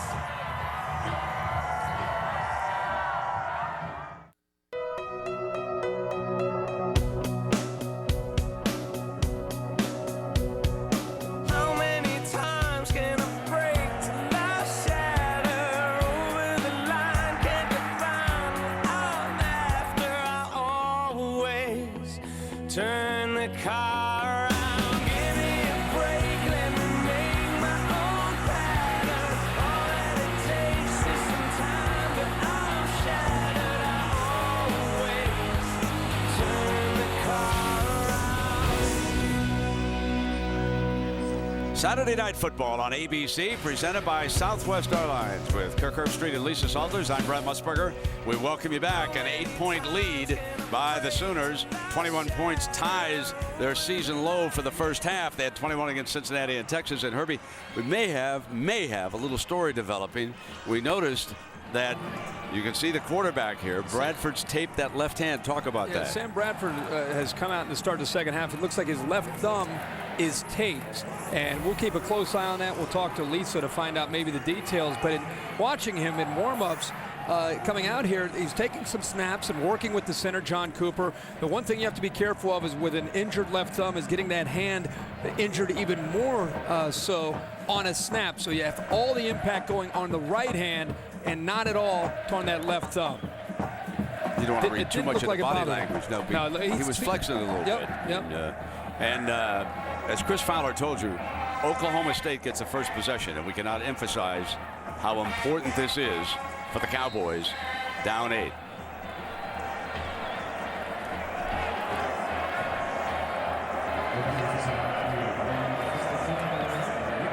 Matthew Moreland kicks it away. And it is fielded on the 10-yard line, and well short of the 20 is Victor Johnson. And now, Herbie, time for our Southwest Airlines playbook. The Sooners came in on fire offensively into this game. 3 straight 60-point performances. Give the Oklahoma State Cowboys a lot of credit. They mixed up their looks, made some plays, allowed themselves to stay in this game, but eventually Oklahoma settled down. In fact, their last 2 drives, they were able to go 79 yards, then 80 yards, both of them touchdowns to end the first half to give them that 8-point lead. 4 receivers out, and Kendall Hunter, the running back, and he kept it. Beautiful fake by Zach Robinson that time. Jackson forced to make the tackle, and many of the Sooner defensive players jumped at Hunter, as I did. Can't say it enough how important it is for Zach Robinson to be a factor, especially if the Cowboys want to pull into this second half and make this a football game and take the lead. His feet, his decisions have to become huge. Second effort, and the ball came loose. Ball came loose. Sooners come out with it.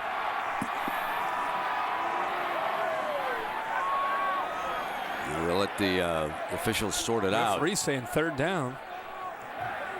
He's saying there was no turnover on that play.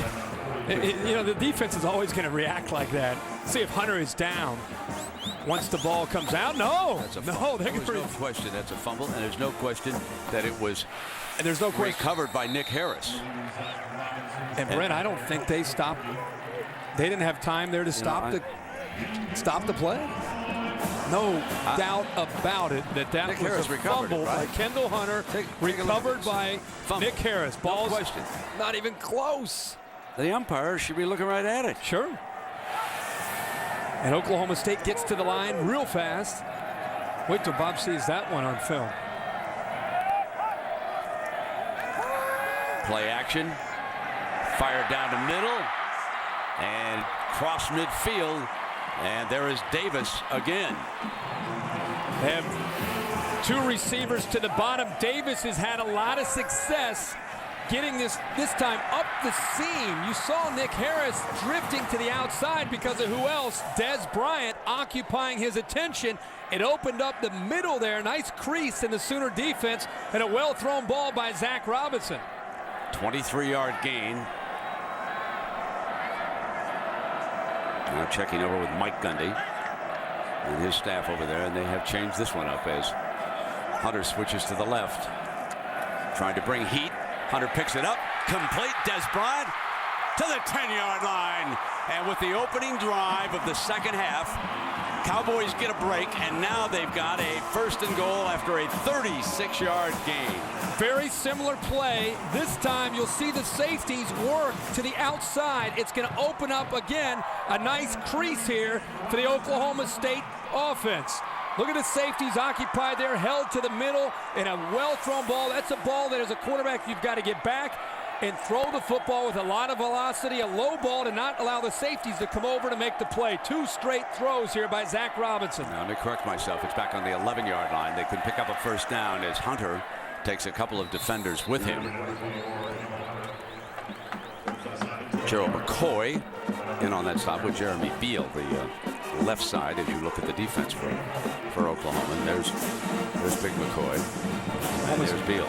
Oklahoma State has struggled at times inside the 10-yard line. Has really settled for a lot of short field goals this year. In this game, they've got to execute and come away with touchdowns once they get inside the 10-yard line. Zach going to take off short of the 5-yard line. That's going to bring up a 3rd down. Beal again. What an advantage for the Sooners to have the speed coming off the edge.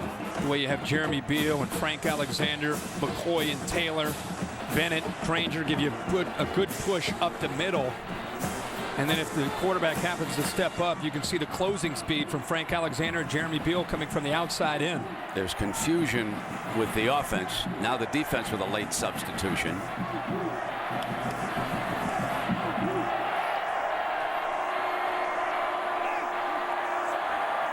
We got 3rd down now. Play action, in trouble. They brought the heat. Caught. Touchdown, Des Bryant.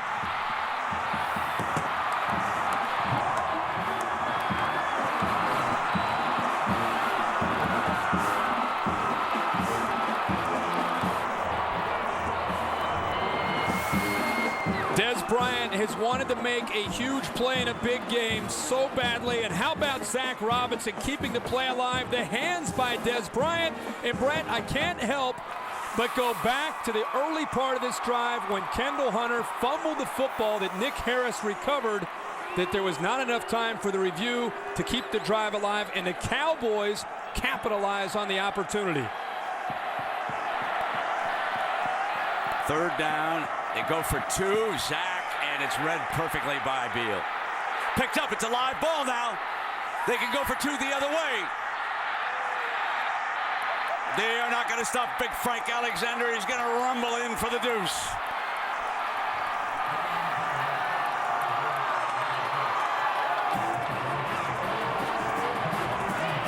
You saw that fan, what he was looking for. No flag. Play will be obviously under review. Well, they're going to review this one, but they missed the last one. This one looks like a fumble. Robinson, who's made so many plays with his feet, trying to make something happen. Beal's in on him. Ball comes out, and give credit to the Oklahoma Sooner defense for not giving up on the play and coming up with 2 points. Those defensive ends, folks, Frank Alexander and Jeremy Beal, have really stepped it up since the 2nd quarter. This is a live ball. Oh, yeah.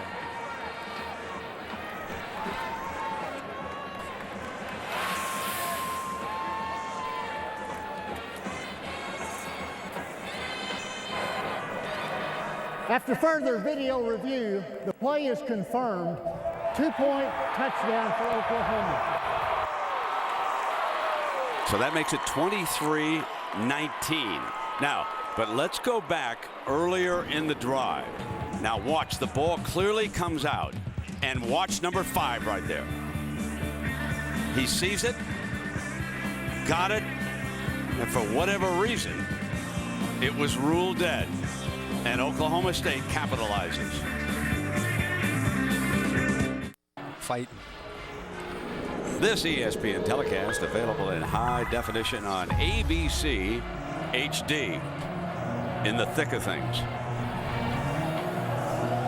And it has been better.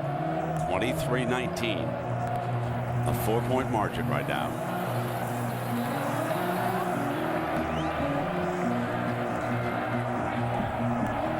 The man with the golden shoes. Dan Bailey.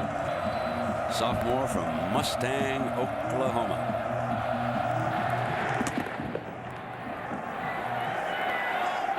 At the goal line is Murray. The ace back looking for daylight. Stopped at the 25-yard line. Herbie? We've talked quite a bit about this, but Kendall Hunter fumbling this football. The Sooners, Nick Harris recovering it. He is called down. Gives the Cowboys, who hurry to the line, an extra chance. They convert a few big passes. They get down inside the 10-yard line, and Zach Robinson's athletic ability keeps this play alive. Des Bryant with a sensational catch. First down and 10. Murray is alongside Bradford.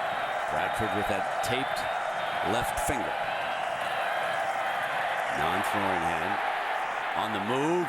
Throws incomplete. Iglesias, the intended receiver. And Herbie, the drive charts, they tell a story now. Sure do. You see the second drive, they took advantage of an interception by Dominique Franks. Short drive. Other than that, they were forced to punt, and then they settled down their last 2 drives to end the half. They converted a number of third downs. One drive they were 4 for 4. The other drive they were 3 for 3. Big on third down and able to come away with 14 points. Second, Murray picks up a couple of yards before he is thrown down. That's the shocking thing to me, Brent, so far tonight. Tim Beckham, the defensive coordinator from Oklahoma State, deserves a ton of credit. The whole defense does. Oklahoma's been running the football at will in the last 5 weeks. Good look there at Tim Beckham. And so far they have 68 yards on the ground. Constant confusion, moving people around. They've done it the whole game. Changing the front.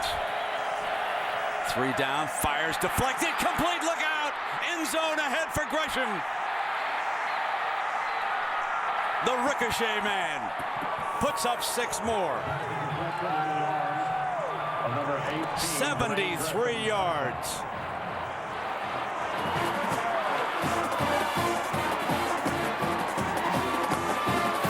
Sometimes you got to be lucky. Sam Bradford actually puts this ball on the money right into the hands of Manny Johnson. The ball goes right off of his hands, and who's sitting there waiting? Then the young man who's had the biggest night for this Sooner offense, Jermaine Gresham. Right place at the right time. 6 points on the board for the Sooners. Here's little Jimmy Stevens. All 5, 6 of him. Tacks one on. All I can say, folks, luck be a lady tonight. 30-19.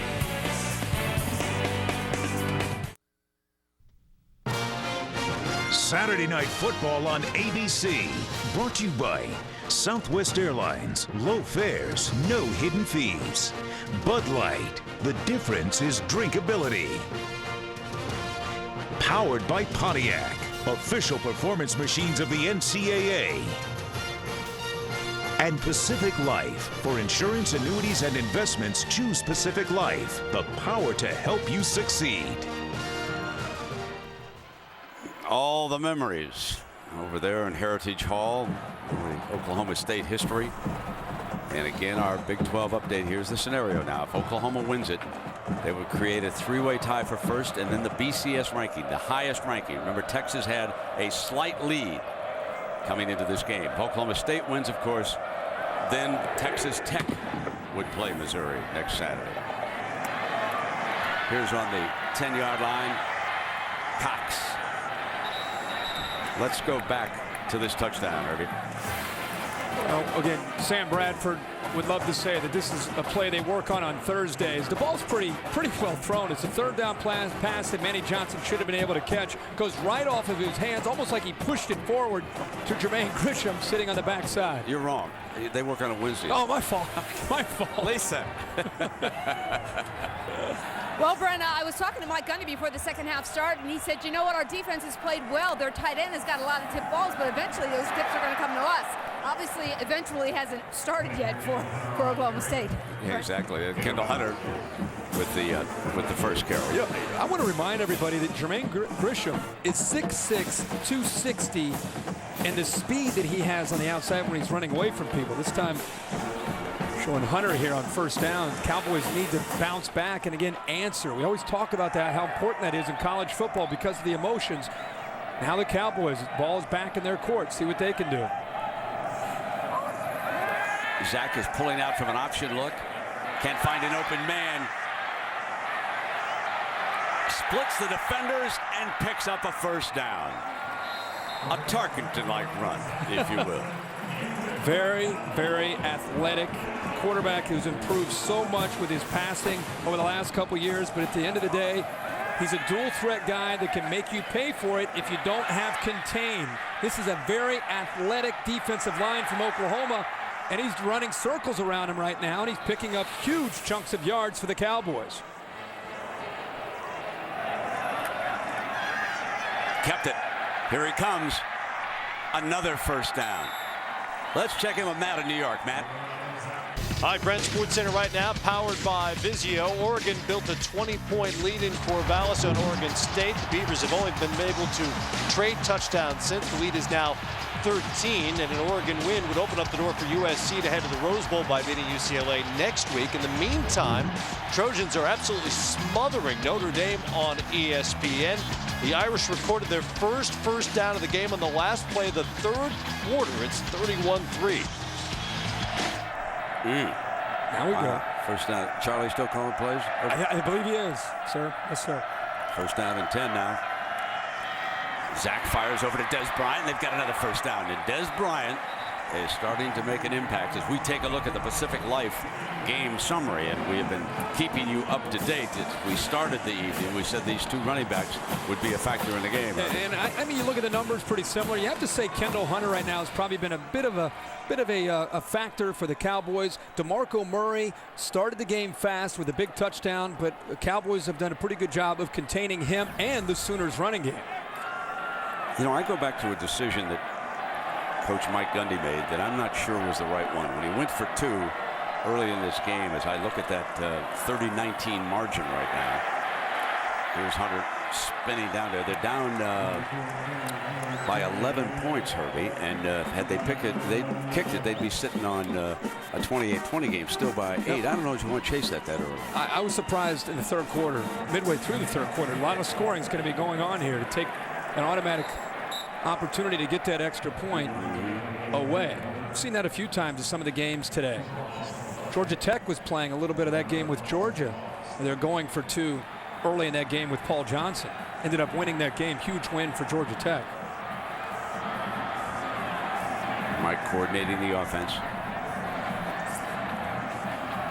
Got a 3rd and 5. Remember, Zach Robinson on third down, if he's not finding open receivers, has been a nightmare for the Sooners to try to contain. He's picked up a lot of yards and a lot of first downs tonight by running. Pettigrew has been quiet as a receiver, active as a blocker, 3-down lineman, and he's lead blocked that time as Hunter came across the 30-yard line and Beal tripping him up. And there were Pettigrew, a very fine tight end, and he was one of the lead blockers over there that time. That time on 3rd and 5 with a play call here with the zone read, the handoff to Hunter. You got to believe that Mike Gundy realized that he had 2 downs to pick up 5.5 or 6 yards. Came pretty close there on his first attempt, but had every idea in the world of going for this, no matter what the results were. There's our charts. We love to see that. They use it at home and the road. Got to hurry now. It's down to 2 seconds. Got it off. Broke to the 20, 10, end zone, touchdown, coming back.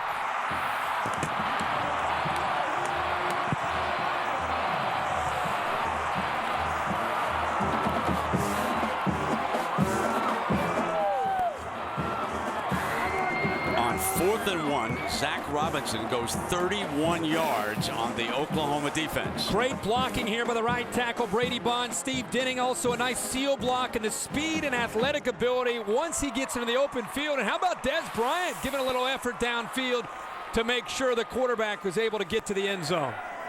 Now Coach Gundy goes back to kicking extra points. So quarterback Zach Robinson and the Cowboys are hanging tough in Stillwater. The Sooners are far from being out of the wood in this one.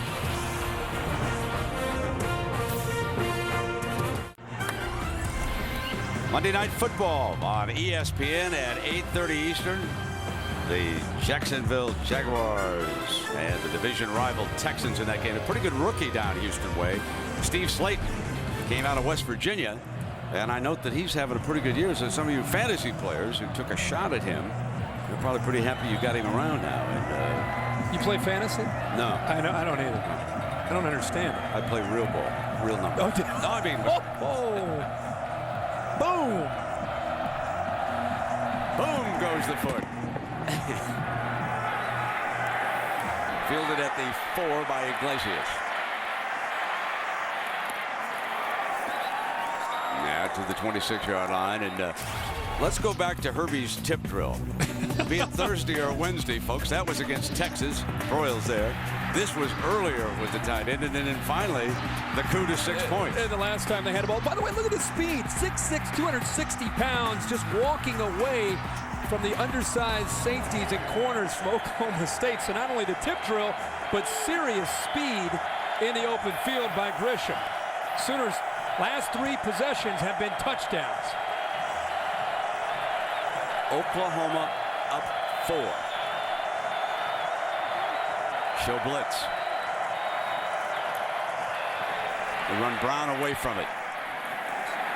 Ganged up on after about a yard or so. And be careful out there. A little bit of swinging there from Oklahoma State. A lot of times defensive linemen get frustrated from being held. They're not getting any help from the officials. Start to take matters into their own hands. But it's a competitive game. You don't want to lose your cool.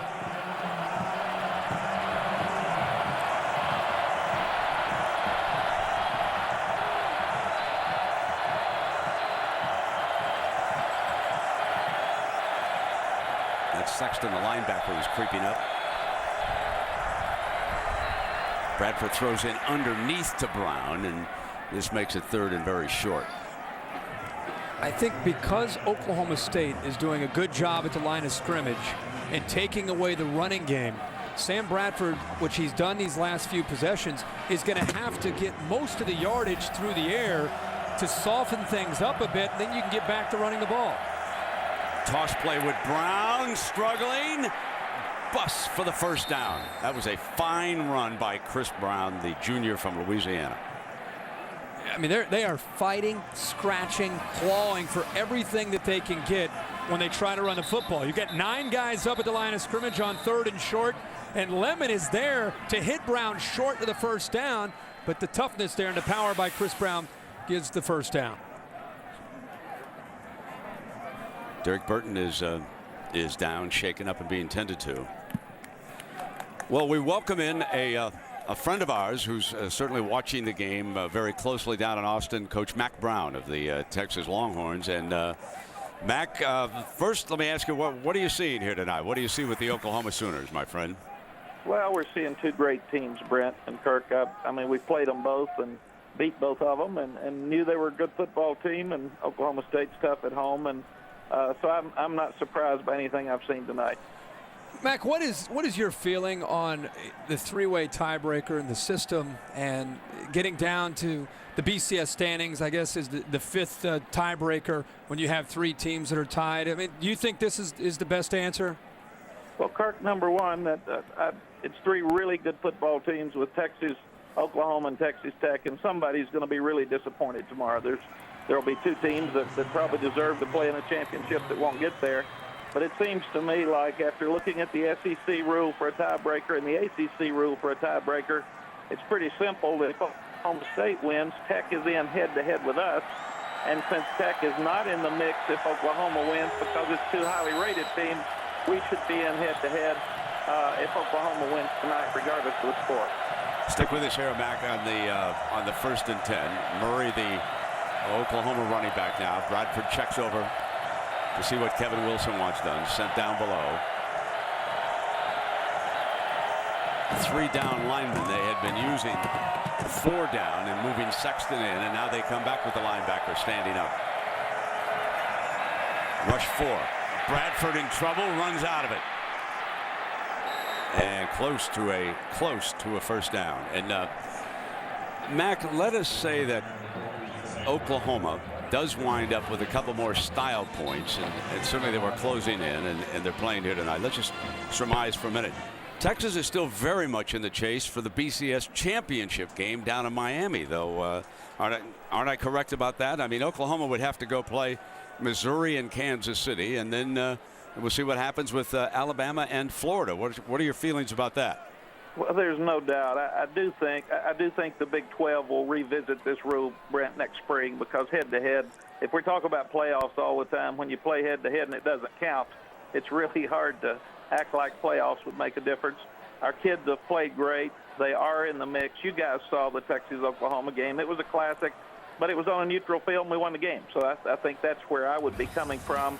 Oklahoma's a great team, and I think it'd be hard to try to explain to our kids next week why Missouri and Oklahoma are playing when we beat both of them. Mac, how frustrating is it to sit back and have this be subjective, whether it's the BCS or it's the Big 12 South with a three-way tiebreaker?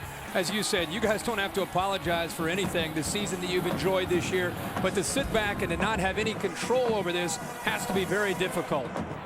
No, I think the only thing that can come out of this good, Kirk, because, again, there'll be two good teams not go, is that hopefully everybody will revisit this system and not have kids not be able to get someplace when they've accomplished what they needed to on the field.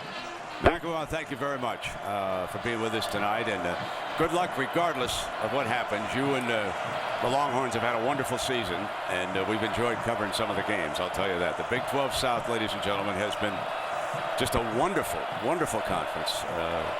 And, you know, you watched a couple games from the north, Herbie, the Nebraska comeback with a 57-yard field goal against Colorado. And then the Missouri-Kansas game, a conference that has had a great, great year. From the play action down high, snapped out by Broyles. Ryan Broyles snaps it down, and the Sooners are on the move again. Well, what patience here by Sam Bradford.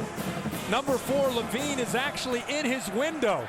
He's sitting right here and taking it away. Watch how he sits patiently, waits for it to open. Takes a lot of time by the offensive line. Nice job. False start, offense, number 75. It's 5-yard penalty, second down. Excuse me, first down. Correction, 79. We got it.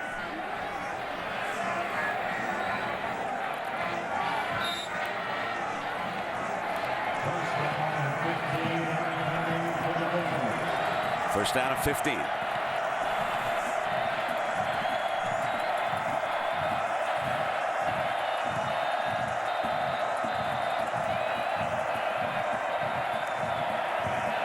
All day, Murray.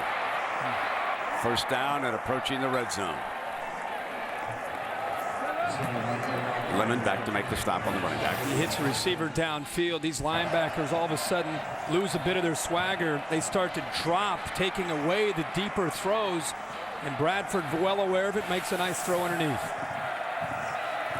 Here comes Murray diving. What a great all-purpose athlete DeMarco Murray from Las Vegas is. Able to run like we've seen here today. He's returned the bulk of the kickoffs for them. Catches the ball well, does it all. Nothing he can't do, and Stoops appreciates the effort he's getting from him tonight as Brown checks in. You saw him over on the sideline. 3 down linemen now. 2nd down and 5. Oklahoma State back on their heels again on this drive. They show blitz. And Brown breaks free, and a 1st and goal. Just shy of the 7-yard lines where that ball is going to be spotted, I believe. Chinasa tried to jump the snap count. Defensive lineman actually lined up as a linebacker. He got through, but as he picked a gap to go through, Chris Brown decided to take the next one to the outside.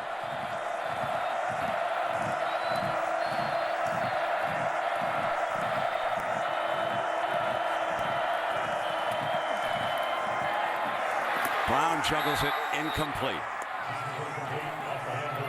Parrish Cox was the corner coming up on that play, and Brown lost his concentration just a little bit on this. Yep, and we've seen Oklahoma make a living on this play, and so many times they dump that out to Murray or Brown. 2nd and goal.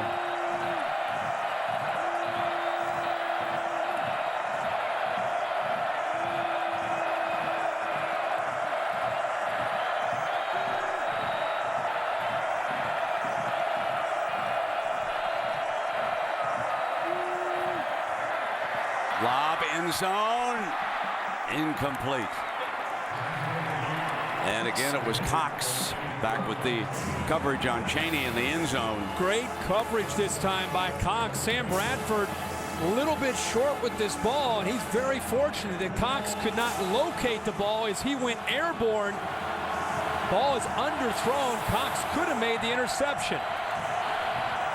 Here's a 3rd down and goal, and Murray back on the field. He split out of the backfield. Bradford in trouble.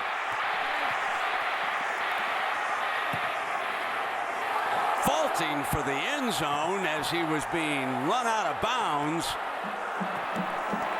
Bradford goes airborne.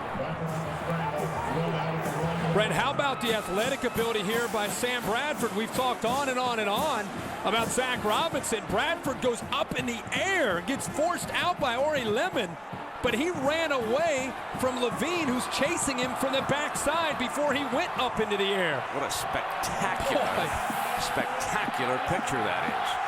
4th down and goal now. Look back over with Brown set in there behind Matt Clapp, the fullback. Gresham, the talented tight end, is over on the right. He's been a nightmare. Fumbled on the snap. Touchdown, Bradford. It is now becoming a little bit apparent that the injured left hand is causing a problem. That is the 2nd time now that Bradford has put the ball on the ground.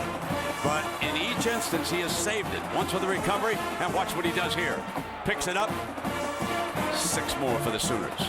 Sooners catching the breaks today as far as tip balls, and with the snaps that they've had some problems with. This time Bradford not just recovering it, but picking it up and getting it into the end zone, maintaining that poise that we always talk about with him.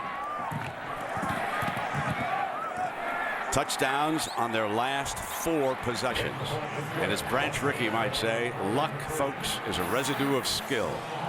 And this is a team with a lot of skill.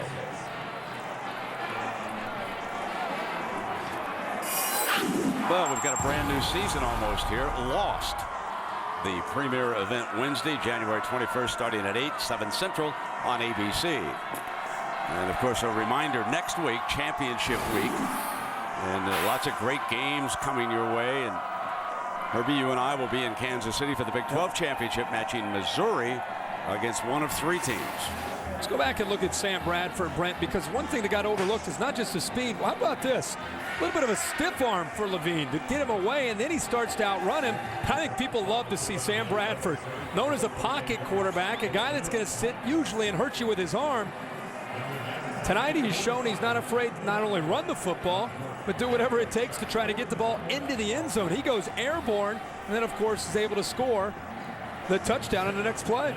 That'll be part of the resume when you and Chris and the gang go in for that Heisman Trophy show. He'll be one of the finalists. I don't think there's any question about that.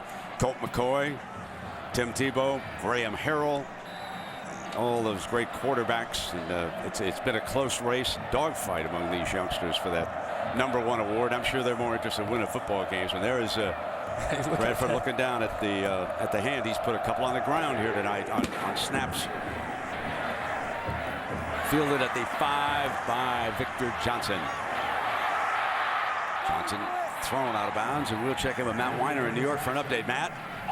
All right, Brand, our nominee for the Pontiac game-changing performance comes from Chestnut Hill, where Boston College won the ACC's Atlantic Division today with a little help from a Flutie, Billy Flutie, executing the fake field goal, passing it to Jordan McMichael, Doug's nephew, with the 76th Boston College touchdown pass thrown by a Flutie.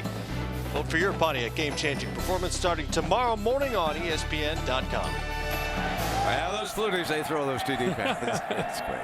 28-21, BC goes to Tampa in the ACC championship. First down and 10. Zach Robinson, and here's Kendall. Out to the 40-yard line, and brought down by Lindy Holmes, number 11. Kendall Hunter started this game so fast. I mean, made so many plays. And eventually we've seen Zach Robinson help him out. I talked about that in the first half, how Hunter can't do it alone. Robinson has picked up the slack. But again, it's nice to be able to go over the sophomore Kendall Hunter, 5'8", 190 pounds. Defense was ready that time. Nothing doing in. Austin Box, the redshirt freshman middle linebacker, stepping in there with Beal. We haven't called Box's name as much as we did last week against Texas Tech.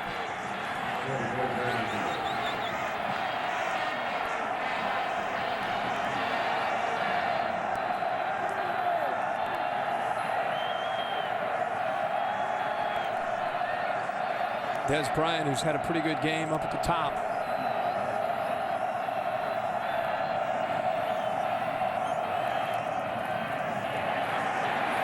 First down. Punished at the 48-yard line. Box again.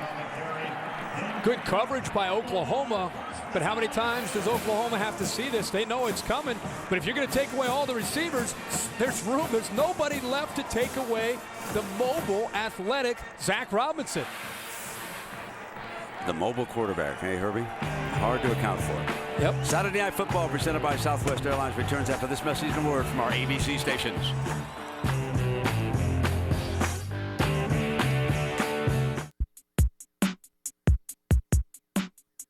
The name says it all. Bedlam, obviously 2 in-state teams that really don't like each other. Everyone thinks that OSU is the stepchild to, Oklahoma, but, in these last couple of years, we've been trying to change the program around and try to get noticed and get some recognition. So I think this is a really, a big stepping stone in going towards that direction, like we want to be recognized. Bedlam indeed. It has been a wild night here in Stillwater, and the Oklahoma fans who traveled in here are enjoying every minute of it.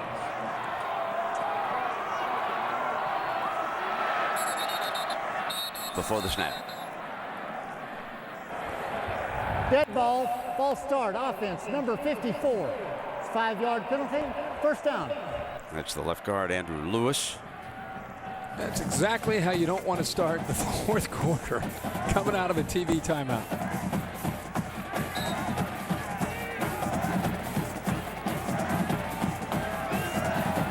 I'll tell you who enjoyed that TV timeout.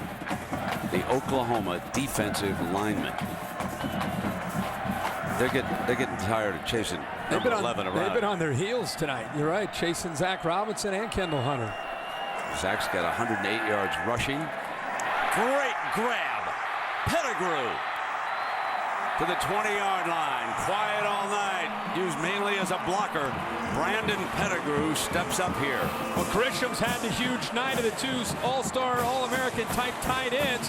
How about the throw here by Zach Robinson, putting it up high for the much taller Pettigrew at 6'6" to be able to go up, and you get a feel for the size of his hands and the strength as he secures the football. Kendall stepping outside, being pulled down by Holmes. That was a 38-yard catch, Pettigrew's first catch of the night here, and it comes early in the fourth quarter. So Kendall Hunter, if he picks up in, we got an injury to Austin Box, who's down. It's like a leg injury on that right leg, and well, he's being tended to. I want to take a look at the ESPNU All-State Standings Review. A couple of points to make here, and here's the big one. Oregon State has lost tonight, so USC has won the Pac-10 championship. So USC would play Penn State in the Rose Bowl, let's say, but that would open up a spot. And folks, do not overlook Boise State. They were scouted last night. They are unbeaten. They are 12-0, and they are ahead of Ohio State in the BCS standings. So wouldn't it be something if two teams from non-BCS conferences made the big show? We'll have to wait and see how this unfolds. Right now, we're going to take a break as the young man is still being tended to down there. And that's Austin Box, and we'll be right back to Stillwater. So here is Austin Box taken off the field. As you pointed out, Herbie, this is a big loss. It's right here off to the side there. Big loss. Remember, Ryan Reynolds went down earlier this year. Throwing end zone.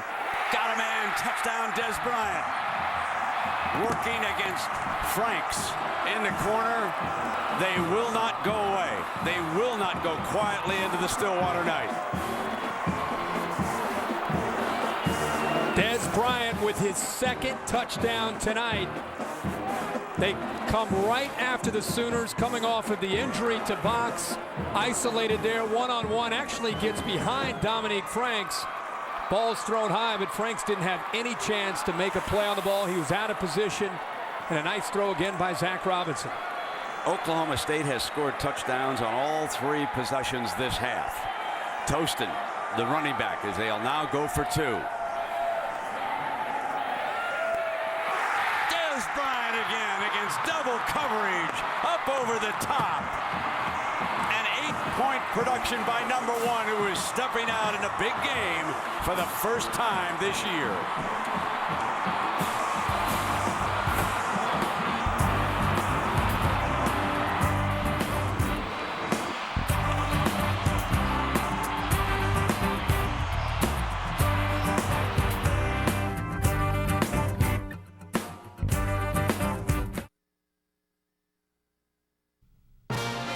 Saturday Night Football on ABC. Brought to you by Southwest Airlines. Low fares, no hidden fees. The 2009 Cadillac CTS. Samsung Mobile. To predict the winning teams, text RIVAL to 43776 during Rivalry Week. And Gatorade Thirst Quencher. Gatorade. Is it in you?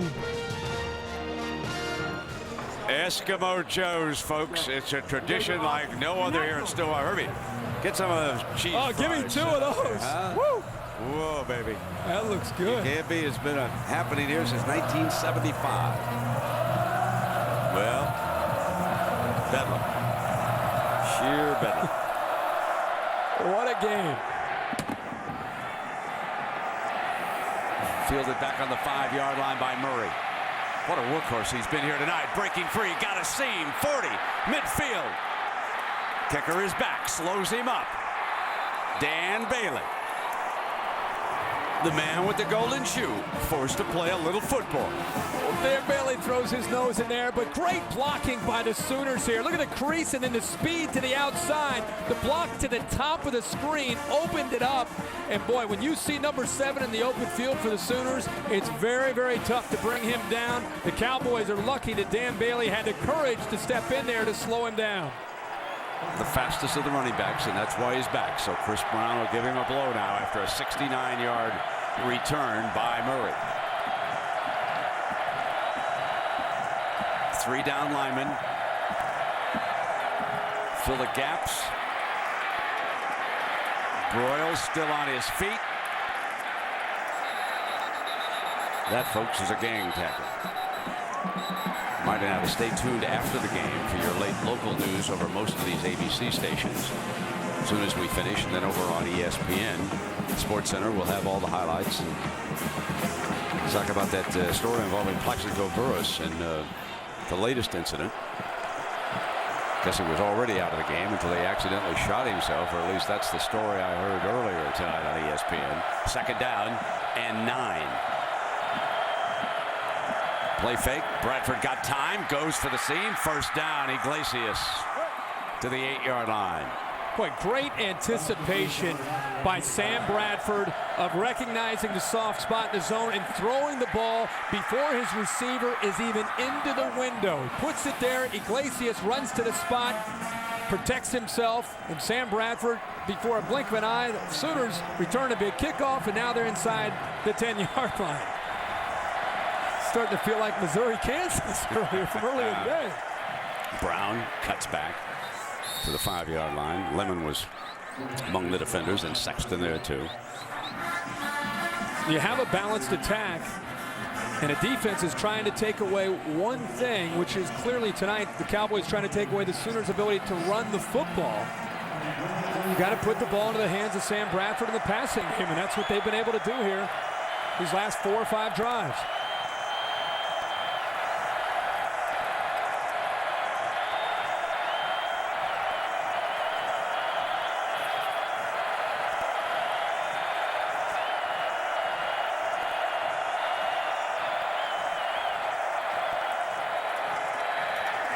Here's Brown, short of the end zone to the 2. There'll be 3rd down and goal coming up. Chatham, the defensive player there. Cowboys fighting like crazy up front to try to win that battle line of scrimmage. Sam Bradford usually lethal in this situation. Because of his size, Grisham, 18, is usually the man that he looks for.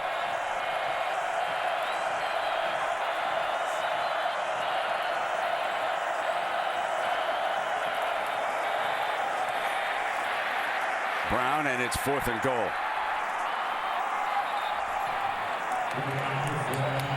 Up 3. Bob Stoops, usually known as a guy who's confident and he likes to take chances. We've always seen that from him as a head coach, and it looks like this will be no different. You saw Murray trot back onto the field. Was there a reason, or is he a decoy?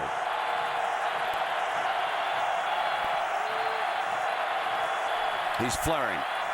Not open. Touchdown. And that is Brody Eldridge, the other tight end. And the first time that Bradford has looked at him all day, he comes uncovered, wide open. How about the poise of Sam Bradford on the road? Can't hear yourself think. Bedlam, a game that's going back and forth. You're thinking it's either Murray or it's Grisham, and instead it's off to the right. The backup tight end, Brody Eldridge. The defense does not account for him at all. It's almost like they looked at him as an offensive tackle. They didn't even think about him as a possibility of going out for a pass. Stevens tacks on the point. That is 5 straight touchdowns now for Bradford and the Sooners. And in their last 2 possessions, they have scored touchdowns on 4th down.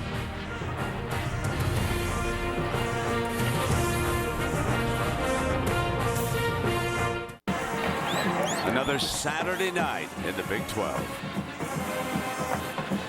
Look at Sam Bradford. The biggest difference from last year to this year. Look at the emotions. Look at the leadership now that you see from Sam Bradford that comes just naturally through experience. He's now providing that for this Sooner offense and for the team. Moreland kicks it away. From the 10, here's Cox. Middle opens. Cox breaks a tackle. Now in a foot race to the end zone. They will not go away.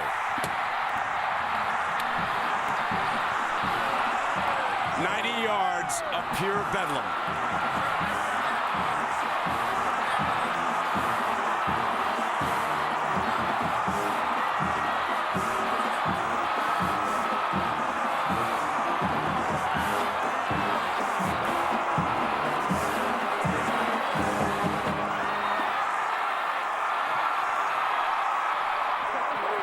kickoff return coverage has hurt the Sooners all year. At one of the most important times of the season, Bob Stoops' coverage teams not coming up with an answer. How many of the voters have now decided that the Longhorns are starting to look better and better? Well, this game is still in doubt. And you look at what happens here, just when the Sooners want to take back the momentum, a nice crease there originally, but then the effort there. There are 2, maybe 3 Sooners there corralling Cox. They've got him tackled. It's a nice return for maybe 30 yards, but it's not going to go the distance. Good job up front. They create the crease. Look at this, 2 or 3 guys. They're too busy trying to take the ball away instead of securing the tackle. And once Cox kept his balance, Brent, you talk about speed. Wow. Now it's Murray's turn. And Bullitt exhausted. That's Sherry Treat up in the saddle. Water, he needs some water.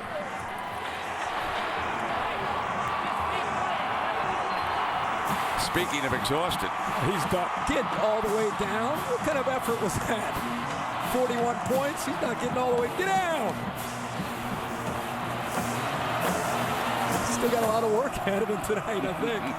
Still have 10.5 minutes to go.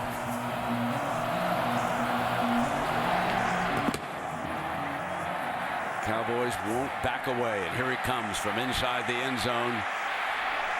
Murray stumbling, and he makes it out to the 36-yard line for the goal line. Wow, Herbie, as we look at the Pacific Life game summary, talk about the 2 quarterbacks here tonight. Well, it's been a lot of fun to watch these guys, and each have done it in their own way. Sam Bradford, look at the case he's making, by the way, for the Heisman Trophy. 25 at 38, over 300 yards. Great decisions, 3 touchdowns, no interceptions, and actually 16 yards rushing. But Zach Robinson has been sensational. The bottom number there, 108 yards rushing.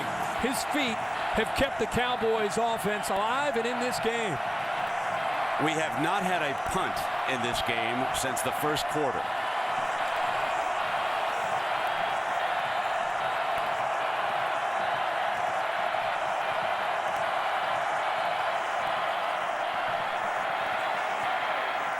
Coming in, Gresham again, the tight end. Hard for one man to bring him down. That was Sexton, the linebacker over there.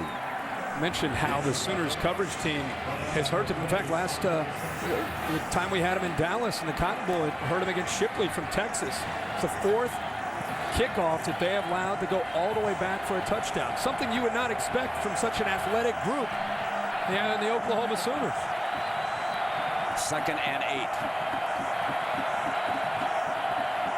Lubbock is alive and cheering for the Cowboys. An Oklahoma loss would send Texas Tech to the Big 12 championship game next week.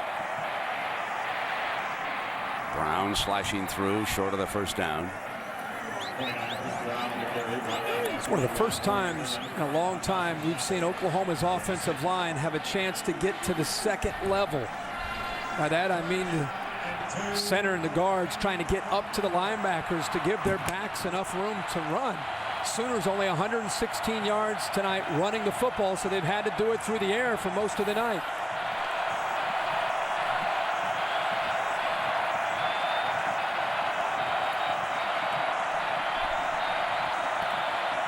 Off the silent count, picks up the first down. Iglesias. And I know that's only going to go into the stats is just another conversion, another nice pass by Bradford. But because of where we are in this game with 9 minutes to go, and because it's going back and forth, the awareness, the poise, the decision making, the crowd is trying to take him out of his game. He keeps his cool and continues to make great decisions.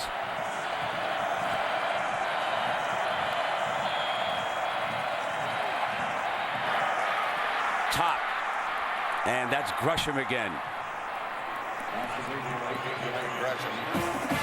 Well, they go with play action just to freeze the linebackers for a bit. And by doing that, gives him a nice window. See the timing and a rhythm? Comes off the play action. He takes about 2 hitches, distributes the ball right over the top of Lemon, the middle linebacker, into the hands of Gresham, who's having a huge night. 158 yards for Gresham here tonight. and a pair of touchdowns.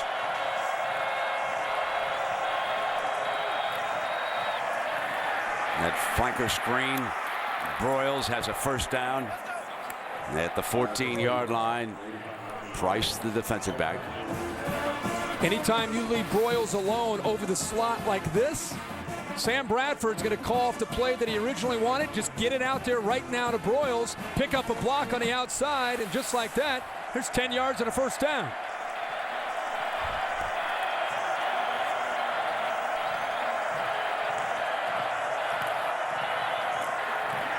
Murray is bottled up, thrown for a loss.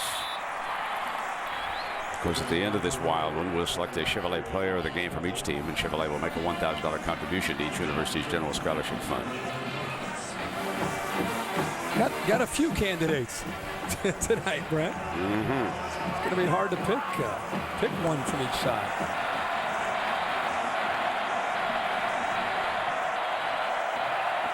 Murray has slipped out there to the left side.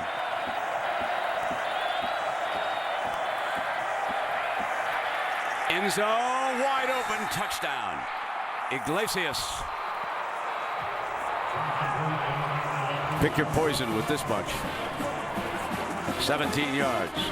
Miscommunication in the back end from the Oklahoma State defensive backs. Looked like to me Jacob Lacey, the corner, had some confusion with the coverage. He stayed up instead of dropping back and retreating. And who other than Sam Bradford to say, oh, you're going to make a mistake and give me an easy touchdown. Thank you very much.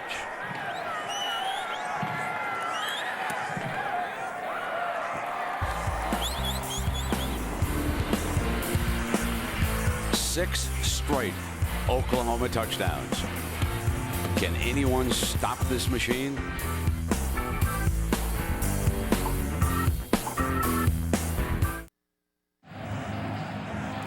.92 points scored here tonight.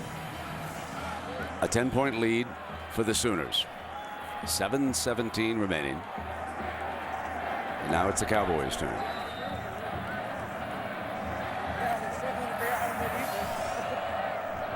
School record with his 82nd career touchdown pass. On the ground this time. And it'll come out on the 20-yard line. Sooner fans love that. Here's Iglesias on the touchdown. He's going to get to the outside. Now you see Oklahoma State, they're going to drop. They're going to drop. This man right here, Lacey, should drop, but watch what he does instead. See the confusion? He comes up, bites actually on Broyles, and look at Grisham. Look at Iglesias go right behind him. Easy read, easy touchdown for Oklahoma, and you can see Lacey on the back end of that play after Iglesias pulls away from him. This is a pretty easy touchdown. Easiest pitch and catch that they've had all night. Lacey looking back at his defenders saying, well, a little mixed up there on the coverage. What coverage was that?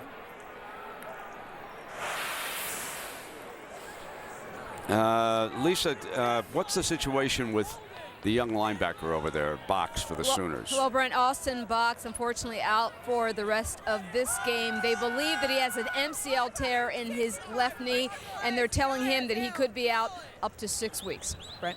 What a shame. They've already lost Reynolds. He left the Texas game. Remember how the Longhorns went to work on that. And Mike Bulligan, number 10, now comes over, and he will take a crack at it. They've used Nick Harris in one game. They moved him to middle linebacker. And so they've tried a little bit of everything. And Box was coming along. Sure he was improving, and I believe that's Broadway. He was shaken up on the kickoff. Brennan, think about this. Curtis Lofton left this defense early to go to the NFL. So they've really had to move Reynolds to the inside. They've had a lot of injuries there that they've had to deal with. One bit of business for the Trojans before they take on Penn State. And of course, that is UCLA. Zach is sacked. First sack of the night. Keenan Clayton rolls in. The junior from Sulphur Springs, Texas, the converted safety. That's one way to take away the mobility of Zach Robinson, is just come in on him before he's even able to see you. Brent, you talked a lot tonight about Keenan Clayton and his speed. He and Travis Lewis both having 4.5 speed from the outside linebacker position, that time catching Robinson off guard. 2nd and 19 for the Cowboys.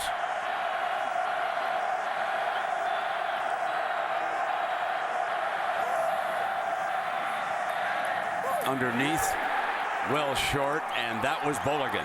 Mike Bolligan, who had moved to middle linebacker, up with a big hit. Welcome to the game, Mike Bolligan. Couple series under his belt, he settles down. Great look at him reading the defense. He sees that Hunter's leaking out of the backfield as a check down for Zach Robinson. He's there in the open field. Big hit by Bolligan. 3rd and 16.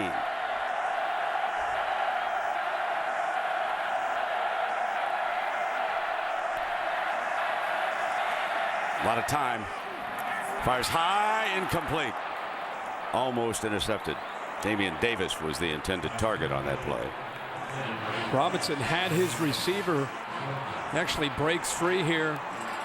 Nice job up front. Time to make this throw. Davis has made some good catches tonight. Ball's high.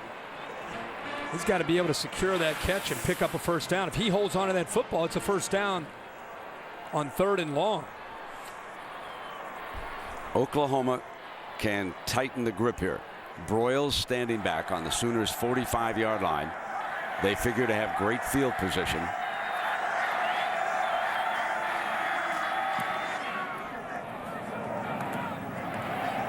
And over there on the side was Franks. And that'll be a short field for them. And a reminder that the Skins final tomorrow, 3:30 Eastern on ABC. KJ Troy took the money lead today, and Phil Mickelson, Stephen Ames, Rocco Mediate will be competing tomorrow 3:30. You know, the Sooners have not been able to run the football as much as they would like to. You got to think they've got to mix it up here and try to work the clock as much as they can.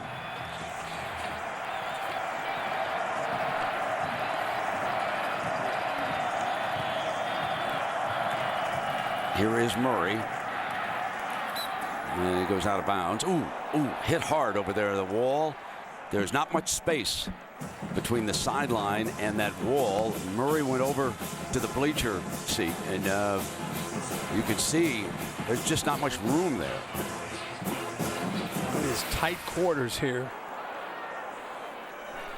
It's hit right as he's going out of bounds, and his momentum, boy. He's fortunate to be able to get up from that. Off on the sideline, and Brown will come in. 2nd down and 1 after the 9-yard burst by Murray. Murray's rushed for 64 yards.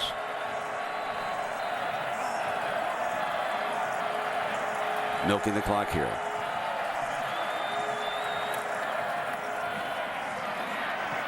They get the first down and then some, and Chris Brown, tough to bring down. Let's show you how effective this Sooner offense has been here. The last 6 times they have scored, and more importantly, look at the distances that they have traveled.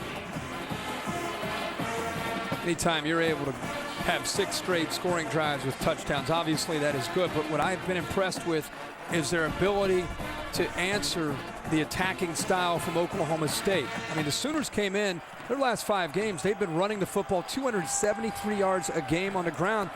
Oklahoma State's taken that away. Bob Stoops, Kevin Wilson, the offensive coordinator, they've had to adjust, and clearly they did. Right before the half, 2 straight touchdowns, and they haven't looked back since. Brown again. What has Brown done for you lately?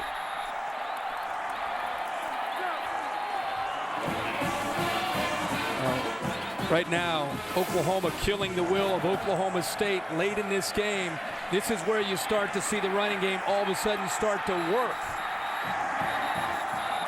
They've been leaning on them. They've had the up tempo. Now that they're up by 10, getting close to 4 minutes to go in this game. Oklahoma State running out of gas a bit up front.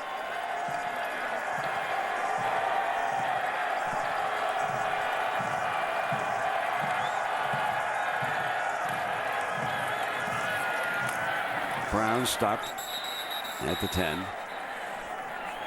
Chatham. And again, our scenario, Oklahoma wins, we'd have a 3-way tie for first in the South. Texas and Texas Tech, and the highest BCS ranking would advance. At the moment, Texas holds that, but it was a very slight lead over Oklahoma. And remember, it was the computers that had Texas rated quite highly. And we have a player shaken up, and that's Chatham who's down.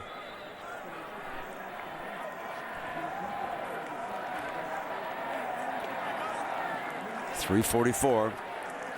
Chatham off on his own power, coming to the sideline.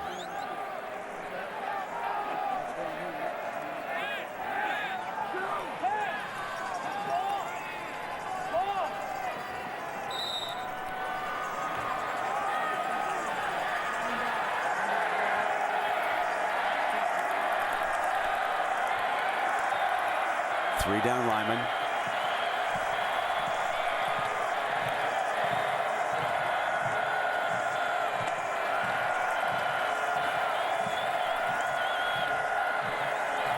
Of course, Sam Bradford in no hurry here, taking as much time off of the clock as he can.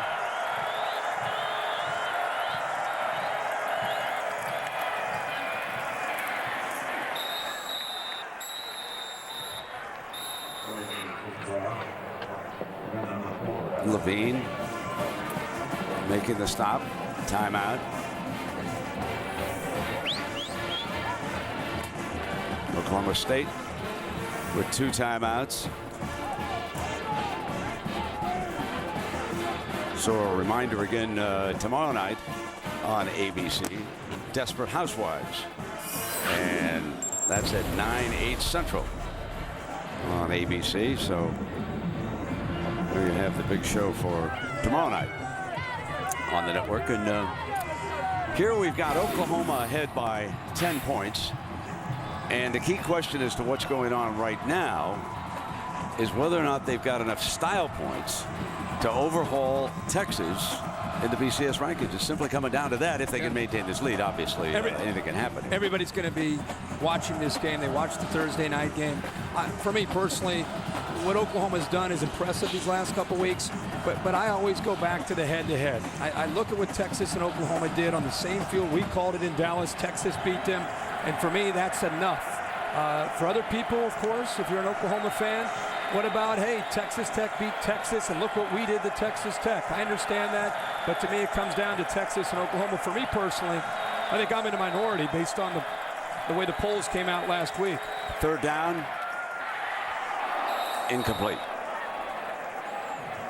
Throwing into traffic that time. T.J. Bell was the defensive back there, and Stoops up 10. I believe he's going to be confident to go for 13 here. He's going to be comfortable. 9 yards. It was a 4th and 9 coming up. And here's young Jimmy Stevens. He doesn't get to try too many field goals. Take advantage of him. 27-yarder for him. Whitson is the holder. Whacked it pretty good. So it's a 54-41 lead. And of course, whoever comes out of the Big 12 South, they will play Missouri next Saturday night, the Dr. Pepper Big 12 Championship in Kansas City. And I'm certainly hoping that the weather might be just a little bit better than what I was watching today with Missouri and Kansas. Like a little bit of everything today in Kansas City.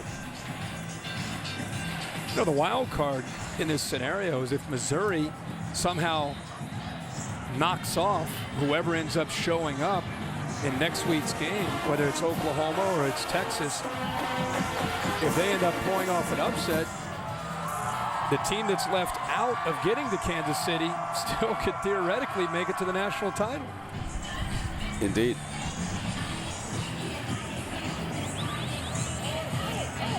Boise State, I can hear that PR machine starting to roll.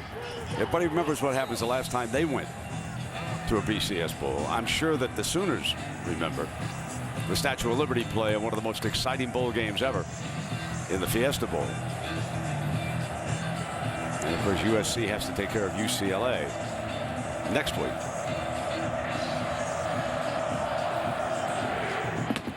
Moreland short man retrieves it on the 23-yard line. And down to the 34-yard line with 2:50 and down 13. Herbie, they cannot waste any time now. No, Zach Robinson's going to have to work some magic here. They need to get down the field in a hurry, make some plays, find some seams in the Oklahoma secondary, which they've been able to do quite a bit in this game. But you got to find Damian Davis, 85, and of course Des Bryant and Brandon Pettigrew. Getting out of bounds, getting first downs, anything they can do to help slow down this clock. Bryant goes off to the right.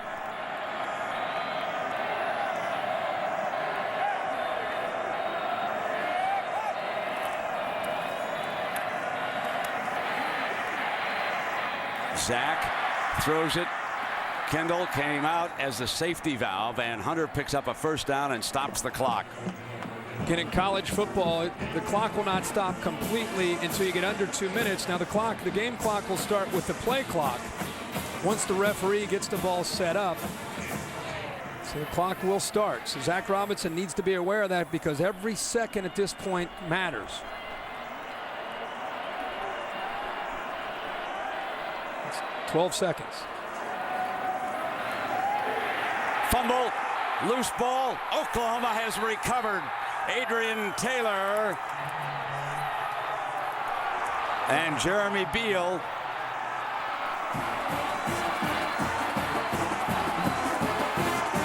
The Oklahoma defensive line usually takes control of football games. And the last 5 weeks, that's what we have seen. Now tonight, they've been held off to a certain extent because of Zach Robinson's mobility, but this time Jeremy Beal just has the speed and the power to go right around Brady Bond and catches Zach Robinson off guard, knocks the ball away, and the Sooners get it.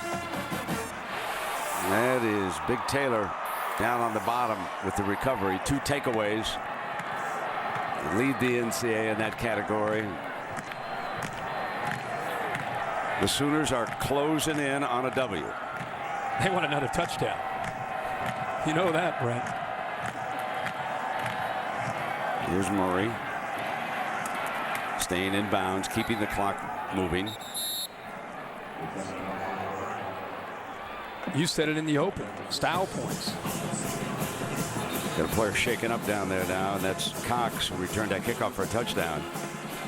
Well, you know, Herbie, it's been such a busy weekend. We told you about this great game between Kansas and Missouri, and congratulations to the Jayhawks on that gut check up there and that weather, and Coach Mangino, and Florida crushing Florida State in the rain in Tallahassee. One of those teams on an incredible roll right now, and they'll play Alabama for the SEC title. Bama shutting out Auburn, ending 6 years of Iron Bowl frustration. And of course, Oregon going into Corvallis tonight, and Texas Tech escaping Baylor.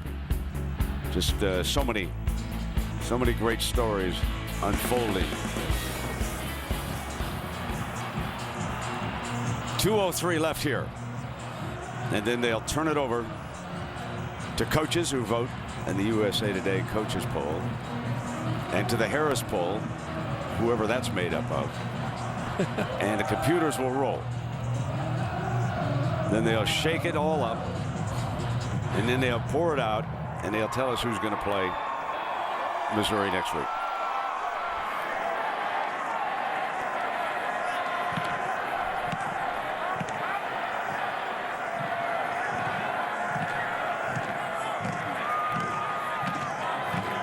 Bringing the clock down. Last minute and a half. Murray couldn't quite get the first down. Quentin Moore making the stop. Tell you what, the Cowboys had 2 weeks to get ready for tonight's game. Played very hard, probably about as well as they can play on the defensive side. Takes a lot to slow down the Sooners. And as well as they've played, they've held Oklahoma to 54 points. Herbie, I think it's a lot about Oklahoma. I think it is very smart at this point for Stoops shut it down, to run the clock and shut it down. Might help. I'm sitting there thinking about. Might help him with. You know, there are some coaches who vote in that poll that say, I don't think we want to do that. If they score a touchdown on the ground, like Brown running here, you know, that's fine because it's up to the Cowboys to stop them. But you know, you don't want to go rubbing somebody's face in it when you're trying to make a statement. I mean, they put 54 points up on that board, on that scoreboard. They lead by 13. They were favored by 7, I believe, something like that. Only it was a short number because Oklahoma State plays very well here in Stillwater. And I think the feeling on the Oklahoma sideline is that if they won the game on the road, that they would get enough juice by playing Oklahoma State in the computers that they would be able to jump up. They'll take their chances with the voters. Sure. I mean, the voters had them ahead already. Yeah, that was the thing. Last week, what they did to Texas Tech at home impressed the coaches, impressed the Harris poll. That's why I felt if they won this game, that regardless of what Texas did, if they just went out and played well and won the football game, that it, based on the trend that we saw last week, you would think that Oklahoma would emerge and be in the Big 12 championship just based on the fact that they jumped them in both polls last week. It is clear he shut it down. He didn't throw the ball. And Johnson was over there getting ready to celebrate. And now it's 11 on 11. And here comes Brown. It opens middle, touchdown anyway.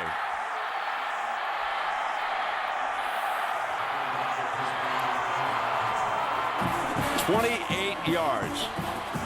And that drive without using the pass as a major weapon. They just run it in. And that's 4 straight games with over 60 points for the Oklahoma football team.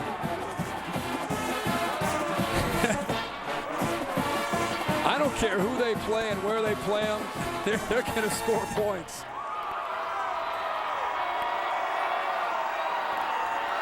Missouri better get ready. Oh, my God. If it comes up Oklahoma, they're going to need some. They'll need points no matter who's there. They need them against Texas, too.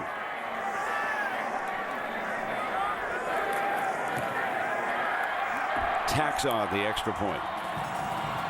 We've had over 100 points scored here tonight.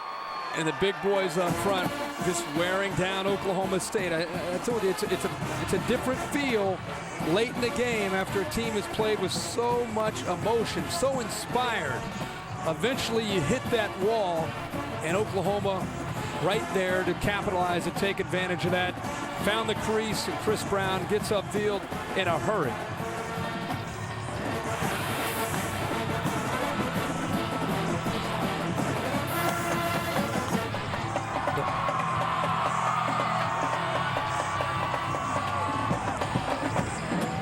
Pretty good feet. You go 4 straight. Bobby Jack right down there with Bob Stewart. Bobby Jack works with the defensive backs. Terrific recruiter. Stoops knows.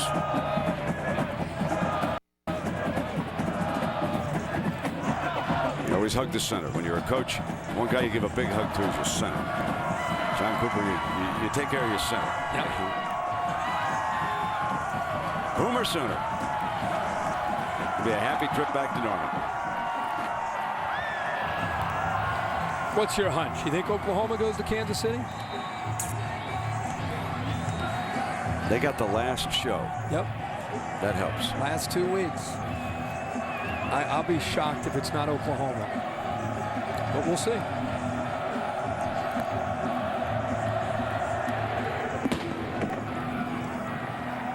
Fielded on the 15 by Bowling.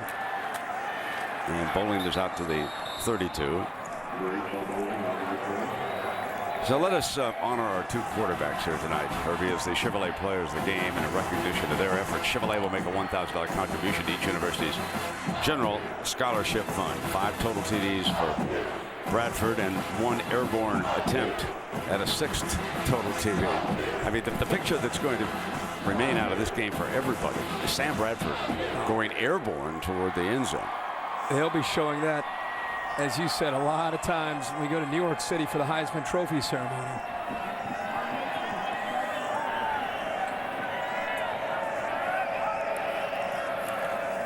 Oklahoma State, of course, will be going to one of the bowls. The Big 12 will send a lot of teams off for the bowl games. And here, folks, just enjoy this. Talk about effort. You know, if Lemon's not there to push him out of bounds, he scores. He went up and over Cox, and he was going into the end zone. No question. Or Ricky Price, rather.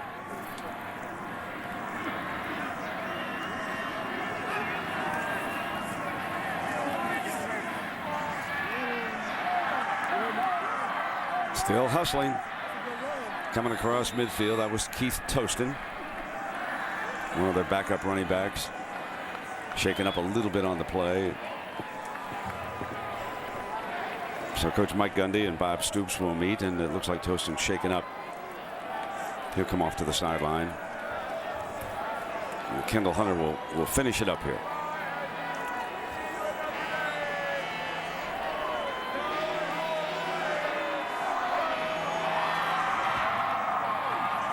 And the curtain comes down on another chapter in the Bedlam game. Sam Bradford. And Oklahoma now tied for first in the Big 12 South, and it is up to the BCS rankings to decide who will play Missouri. We'll find that out tomorrow.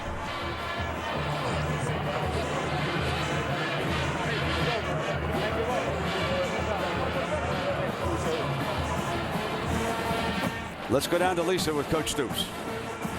Thanks, Brent. Coach, 7 of the last 8 drives, touchdowns for you guys. What was really clicking for you? Sam Bradford, of course. You know, we didn't run the ball maybe overall as well as we'd like, but we did hit it there at the fourth quarter when we needed it. Sam, just incredible. The drive down here where he goes flying in the end zone, just made a play on his own. Great player, and special guy. The guys were talking about that play. When you saw him go up in the air like that, what were you thinking? I was thinking, get in. He's a tough guy. He can handle it. Now here we are, 3-way tie in the Big 12 South. Why does Oklahoma deserve to go to the championship game? You're not going to drag me into all that. Everyone, there's plenty of. Gotta drag you in. Right, there's plenty of reasons for us, as there are other people. So in the end, you know, our arguments just stated here again today, what we've done here down the stretch, and it'll be what it will be. Let me talk to your quarterback. Sam, when you went airborne like that, what was going through your mind? It looked pretty bad. Yeah, you know, I don't know. Really, I didn't really want to go out of bounds. I felt like, you know, our team kind of needed a little spark at that time, so I was going to do everything I could to try to get in that end zone. They were not going away. When did you feel that your lead was safe? Probably with 30 seconds left when Chris Brown scored. So, yeah, I mean, they were a great team. We knew that their offense was going to put points up and that we had to keep answering back every time they scored. And what happened to your thumb? I don't know. It's all right. It's fine? Yeah, it's fine. So I got to ask you, too, 3-way tie, the Big 12 South. I mean, you heard Coach. I mean, you know, everything we did tonight kind of says why we should be there. So, I mean, it's out of our hands now, and we'll see how it ends up. What do you think it's going to be like waiting to see what happens? Waiting till tomorrow? Pretty nerve-wracking. All right, thanks a lot. Good luck to you. Brent? All right, Lisa. Thank you very much. Once again, our final score, Oklahoma 61, Oklahoma State 41. Next Saturday, we'll be in Kansas City for the Dr. Pepper Big 12 Championship. Saturday Night Football on ABC, 8 p.m. Eastern next Saturday. It'll be Missouri against whoever winds up the highest in the BCS voting. And we'll be there. So for Lisa Salters, Kirk Herbstreit, I'm Brent Musburger saying so long and thanks for watching ESPN on ABC.